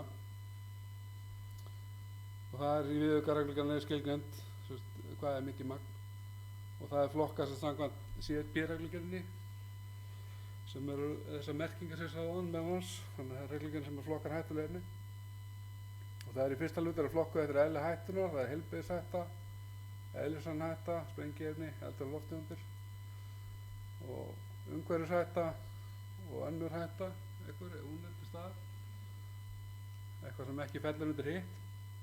Og svo eru skilgreind efni eftir bara efnunum sjálfum. Og þá eru þið flokkuð með númeri, 22, metanól til dæmis. Og ef efnið er tiltekið öðru hluta, gildir svo flokkun og þó svo að mætti flokka efnið, eins og metanól mætti klárlega flokka undir P5A sem eldur með vökvi, en að því að tiltekið með númeri sérstaklega þá gildir svo flokkun. Og þar er í viðaukanum líka tekið fram hvað þetta magn má vera mikið. Og ef starfsstöð með tiltekin efni sem ná lágmarksmagni sem skilgreint í viðaukanum, þá fellur hún undir þessar reglugerð og þar með aukið eftirlit tengt því. Og ef nokkur efni eða flokkar er ræða er magnið lagt saman á ákveðnum hætti og útkoman af því verður eitthvað tala sem ákvarðar hvort að þetta falli hann undir. Og svo eru skilgreind hærri og lægri mörk og er dæmi svona hvernig það virkar. Við tökum bara própangas, að það var stöð sem að geymir alltaf 50 tonn, 49,9 vantarlega, og þá fellur hún ekki undir þetta eftirlit, en ef hún er með 50 til 200 tonn, að þá eru svona lægri mörk og meiri en 200 eru þá hærri mörk. Þannig að svona er þetta flokka niður.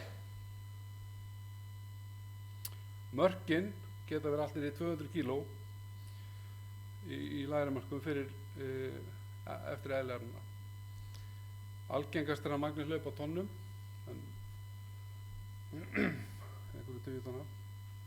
Í nokkrum tilvikum með lítið magn nótur að koma stöð í hærri mörk, til dæmis þetta annað 32 bóliklór í bensófúrón og eitthvað dót, og þar er 1 kíló nótur að koma stöðin í hærri mörk. Og þá er spurt, hvurslags efni allt þetta sé, eitthvað hugmyndir það. Kannski pólitísk ákvörðun, ég veit það ekki, en það er þetta efni sem var uppalið í slysinu í Silversson. Ég veit ekki alveg hvort það sé svona ofboðslega hættulegt eða hvort þetta sé eitthvað dýpri mörk bak við það. Spurning, ég læti ykkur eftir að meta það. Og þá eru hver eru kröfur til starfsstöðvanna. Þær sem eru í hærri mörkum, það er gerðar meiri kröfur til þeirra heldur en hinna, stífari kröfur, hærri mörkin. Það þarf að gera öryggisskýrslu sem tekur til þátta sem skilgreindar í reglugerðinni og þeir þurfa að fá hana samþykkta hjá nefnd sem ég kem með aðeins inn á eftir, sem byrjuð á málið. Og þeir þurfa að gera neyðaráætlanir, ytri og innri, og fá hana samþykkta líka. Og innri og inni. Og það eru þessar tvenns konar áætlanir sem þurfa að vera samþykktar. Þetta ytri áætlanir snýr að íbúum og fyrirtækjum í nágrenninu, áhrifum á þau. Þau þurfa að taka til að það eru kannski verið 2 stöðvar hlið við hlið sem eru báðir með hættuleg efni, þá þurfa að taka til dóminu áhrif og því líka hluta. Og svo þurfa að uppfæra þessar öryggisskýrslur og neyðaráætlanir á minnstakosti 5 ára fresti og oftari þurfa þykir, þannig ef að verði einhver atvik í starfseminu sem að kalla það öryggisskýrslan sinni uppfærð og þá þarf að gera það. Og 5 ára sík lægri mörkin, þau þurfa að gera áætlanir stórskilrávarnir og hann sagði þetta líka og þeir þurfa að hafa þessi innri og ytri áætlanir tiltækar. Þannig að þegar við mætum á svæði þá skoðum við það, en það verður ekki sérstakt samþykki í nefndinni. Hlutverk vinnueftirlitsins í þessu apparati. Við höfum umsjón með framkvæmd reglugerðarinnar og við setjum upp eftirlitsáætlun. Það er stöðvarnir og þess að samskipti við stöðvarnar sem varðar hlutir sem koma að reglugerðinni og við framfylgjum áætlunni með heimsóknum og eftiratvikum, það sem þarf að gera. Það er í heimsóknum með farið yfir öryggisstjórnkerfið, neyðaráætlanir og prófanir þeirra og þetta er bæði pappírsúttektir, þetta er skrifborðsúttektir og svo raunúttekt, þannig að við skoðum bæði gögnin sem við ská og líka göngum við svæðið og tjekkum á hvort að pappírinn stemmi. Og svo miðum við þær stöðvar sem eru í hærri mörkum að þessu heimsótt ráðlega og lægri mörkin annað hvert ár, svona miðað við. Og svo ef það verða slys, við upplýsum líka almenningum Það geta allir haft samband við okkur og óskað eftir upplýsingum hvaða stöðvar þetta eru og gögn frá þeim og því líkt, en við svona upplýsum fólk svona innan þessa ramma sem við getum gert lagalega séð. Það eru upplýsingalöguna sem hefta okkur einhvern leyti. Það geta verið þannig hlutir í þessu og við höfum samskipti við Evrópusambandið varðandi þessa hluti og allar stöðvarnar í Íslandi eru skráðir í sameiginlegan evrópskan gagnagrunn, þannig að við höfum yfirlit yfir okkar stöðvar og líka sambærilegar stöðvar erlendis. Og svo ef það verða slys hérna þá þurfum við að tilkynna það sér til Evrópusambandsins og þá er unnið úr því og jafnvel þær upplýsingar nýtast svo til að þróa eftirliti í framhaldi og þar með minnka líkur á slysum, bæði hérlendis og erlendis. Svo er starfandi samráðsnefnd um stórslysvarnir. Þarna er hún að funda. Við erum með á póstlegin, Það er nefnd starfandi sem er skipuð fulltrúum Vinnueftirlitsins, Umhverfisstofnunar, Mannvirkjastofnunar og Almannavarna. Og við fundum svona 2 ári, reynum að það, og náttúrulega oftar við þurfa þykir. Ef það verði ykkur atvik þá er nefndi kvölda saman. Það er ekki komið til þessum betur fyrir, en það er saman, það er allavega gert ráð fyrir því að það sé. Og hlutverk nefndarinnar er meðal annars að fara yfir og samþykkja þessar öryggisskýrslur og neyðaráætlanir sem að stöðvarnar voru búin að senda inn og þetta er að samþykki nefndarinnar og það er svona, hefur hentkað sér fram og tilbaka eitt smá tíma og síðan endanlega að fá það samþykki og svo ef það verða stórslys þá það nefndin að samræma viðbrögð og fylgja eftir rannsóknum og því ef til þess kemur það nefndi kvölda saman. Þá er spurt hvaða stöðvar eru hérlendis.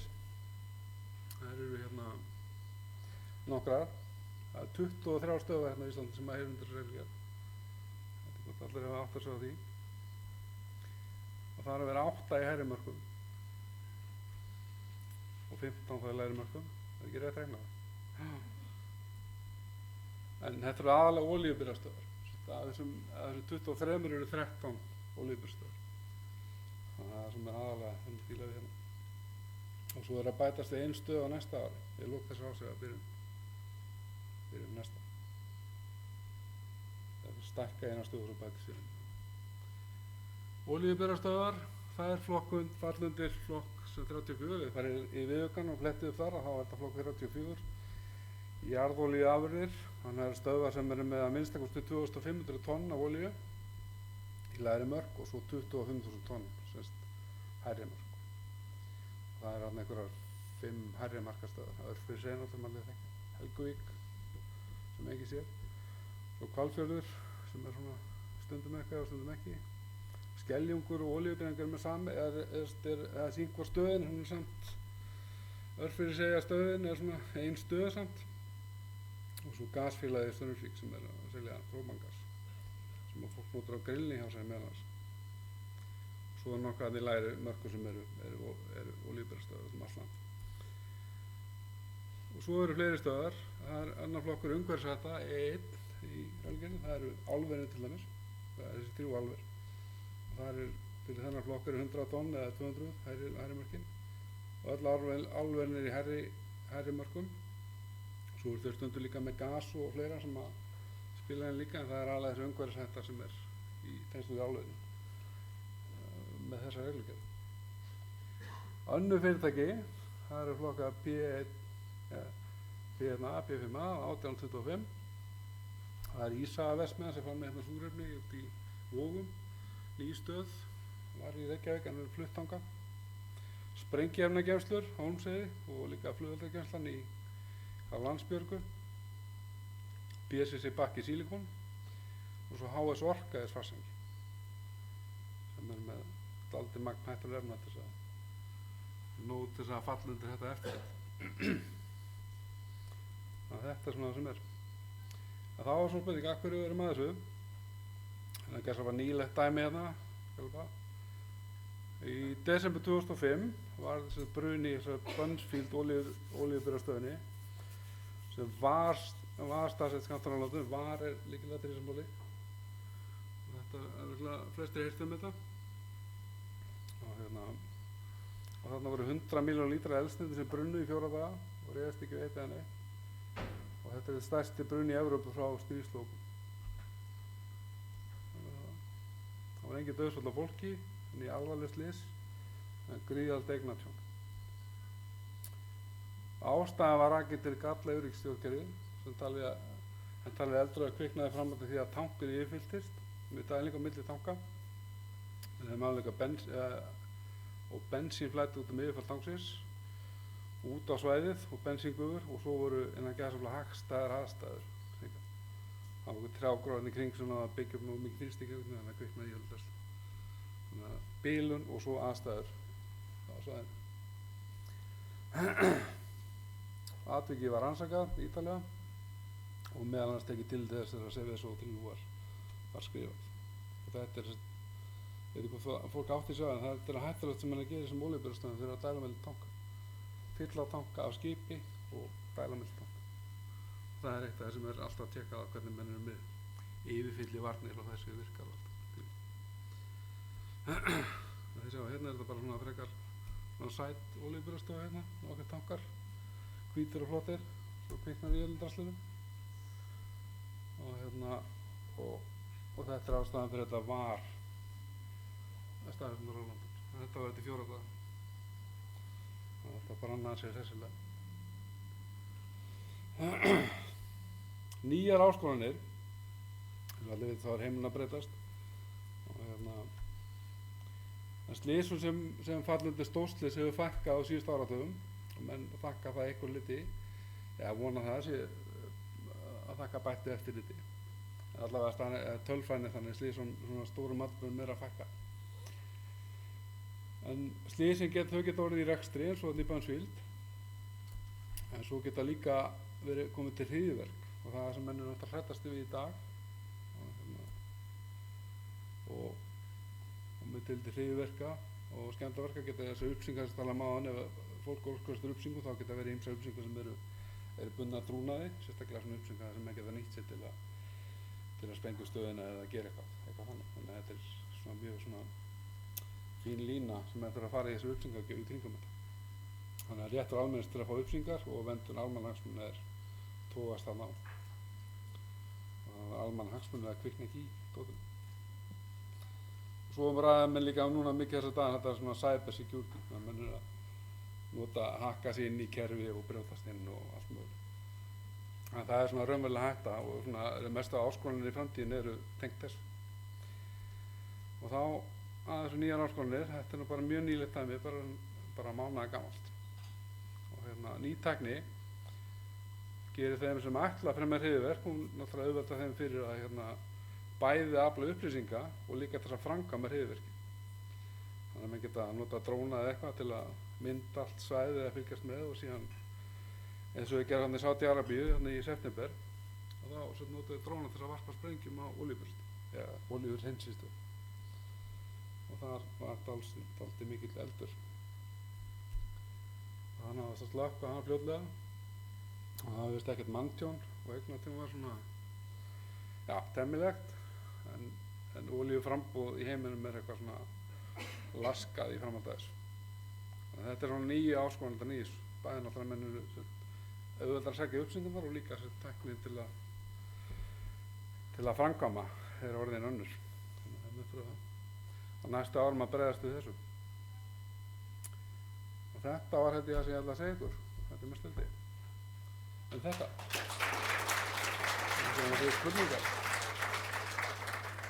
Þú fær súkkulaði. Það er súkkulaði? Já.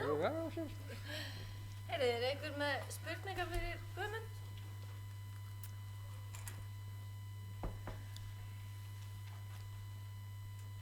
Alveg ljóðu salvinu. Já. Hérna. Jú, þarna aftast er, já.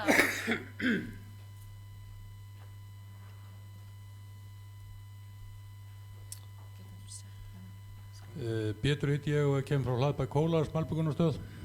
Ég ætla ekki að tala malbygg eða neitt þvílíkt, en ef ég man rétt að þá hafa orðið nokkur svona efnaslys á Íslandi, mismunandi alvarleg. Hérna í Den þá óttuðust menn mjög ammóníak á frystihúsum og ég held að það sé nú búið að eyða því út almennt. Það er ekki mikið notað þetta dag í frystihúsum. Er það? Já. Ok. Ég man eftir því að þar sem ég var að vinna einu sinni fyrir 50 árum síðan næstum því, að þá þurfti að draga 2 menn út úr félagsæl á frystihúsi meðvindunarlausa vegna þess að það gaf sér rör í ammóníakslögn. Annað sem að ég heyri ekki talað er þau slys sem hafa orðið vegna klórs eða klórgasa. Eins og í sundlaugum og svoleiðis, og þær virðast ekki vera flokkaðar sem hættustaður á netnáta. Sundlaug, jú, það eru það. En sko, ég er náttúrulega aðalega að tala þessi stórslys sem svona þessi stóru fyrirtæki. Það var það orðið tölvöld mjög slys, svona eski fyrir 10 árum síðan var slys þarna með í sundlaugin.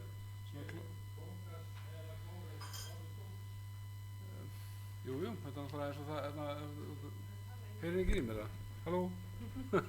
Þess að við talum þetta Eskifirði, þá kom skýpar í allan bæinn, þannig að það er stórslys.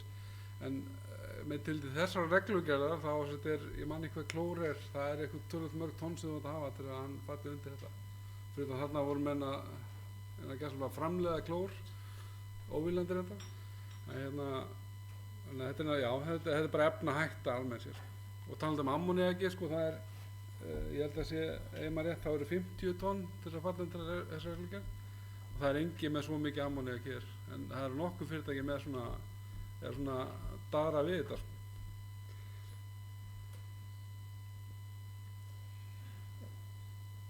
Það er, já, fleiri spurningar. Já, góðan daginn. Ég heiti Elísabeth Pálmadóttir. Mig langar að spyrja svolítið út í, þú nefndir prófanir áætlana. Já.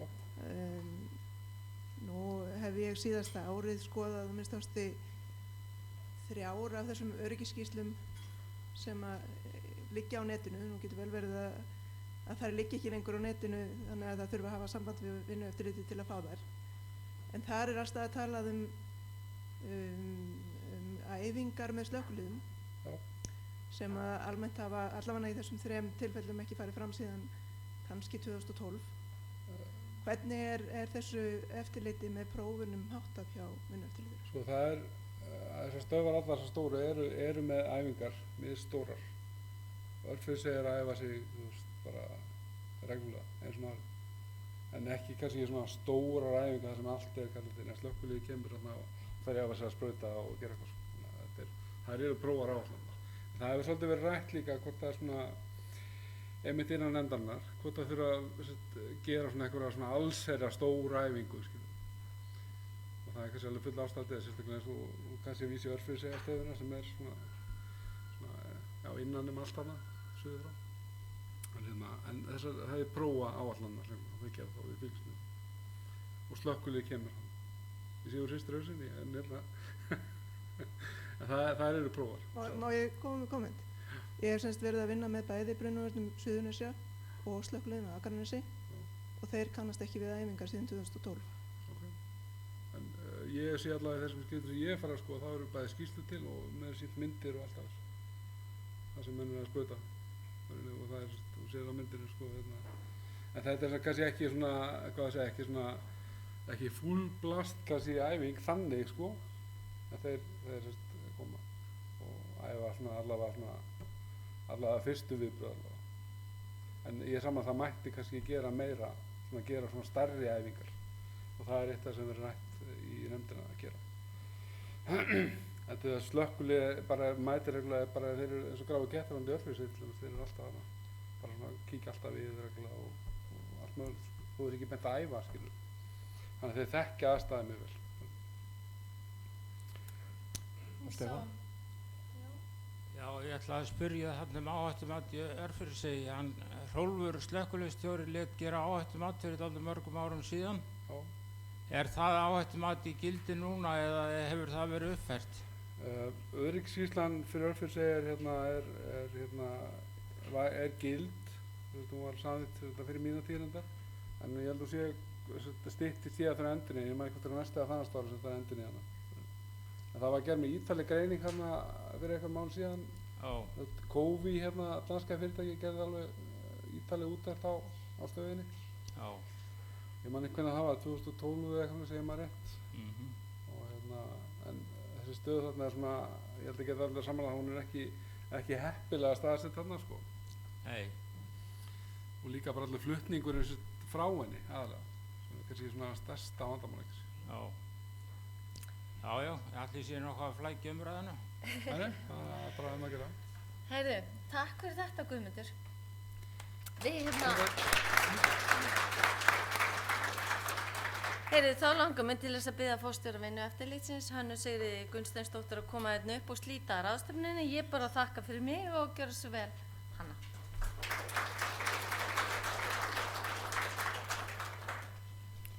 Kæra þakkir. Ágættir ráðstefnugestir, það er ánægjulegt að sjá hversu margir gáfu sér tíma til að vera með okkur hérna í dag og ég vona að hafi ennþá fleiri verið að hlusta á okkur í gegnum streymið. Mér langar að þakka öllum fyrirlesurum sem fyrir erindin þeirra hér í dag sem voru hvert öðru fróðlegra og það fyllist alltaf þakklæti þegar að fólk er tilbúið að segja frá svona góðu vinnu sem að þessu sinni stefnir öll að sama markmiðinu að tryggja öruggt og heilsusamlegt vinnuumhverfi. Í einhverju tilvikum, eins og Guðmundur kom inn á hérna áðan, er jafnvel að tryggja öruggt og heilsusamlegt umhverfi fyrir almenning þar sem við erum að tala hér um hættuleg efni. Vinnueftirlitið hefur staðið að 2 ráðstefnum í tilefni þessa átaks á þessu ári, þeirri sem við sitjum nú og Ísafirði fyrir 2 vikum. Mér langar því líka að nota þetta tækifæri til að þakka starfsmönnum Vinnueftirlitsins fyrir þeirra framlag við að gera þetta að möguleika. En það eru nokkrir starfsmenn sem hafa borið hitann og þungan af þessari skipulagningu.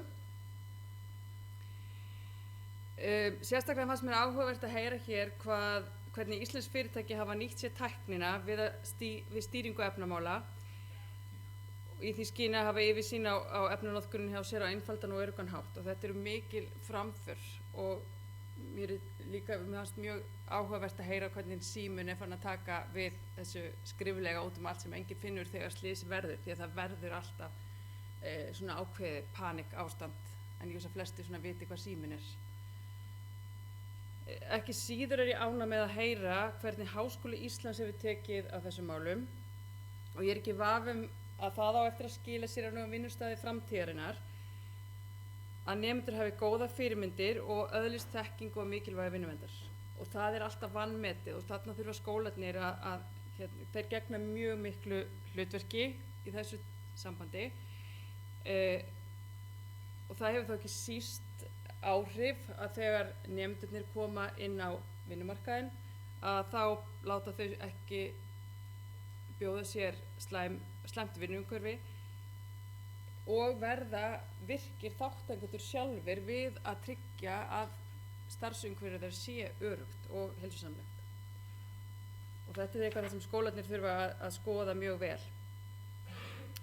Ég get ekki stillt mig að nota þetta tækifæri til að hvetja bæði fyrirtæki og stofnanir til að kynna sér rafræna e-tólið sem er núna aðgengilegt á íslensku á heimasíðu Vinnueftirlitsins og Jóhannes fór hérna yfir með okkur áðan. Ég held að þetta sé mikilvæg viðbót inn í þau verkfæri sem eru fyrir hendi og þarna er unnt að fá heildstæða sýn yfir áhættur að fylgja efnanotkun á vinnustöðum svo unnt sé að grípa til nauðsynlegra forvarna.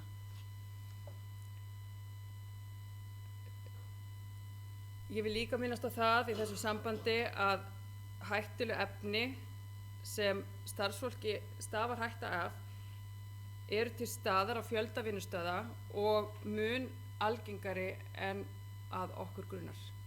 Og þetta eru oft sem gleymist í hinu daglega lífi í fyrirtækjum sem eru ekki beint að vinna með efni dagsdaglega.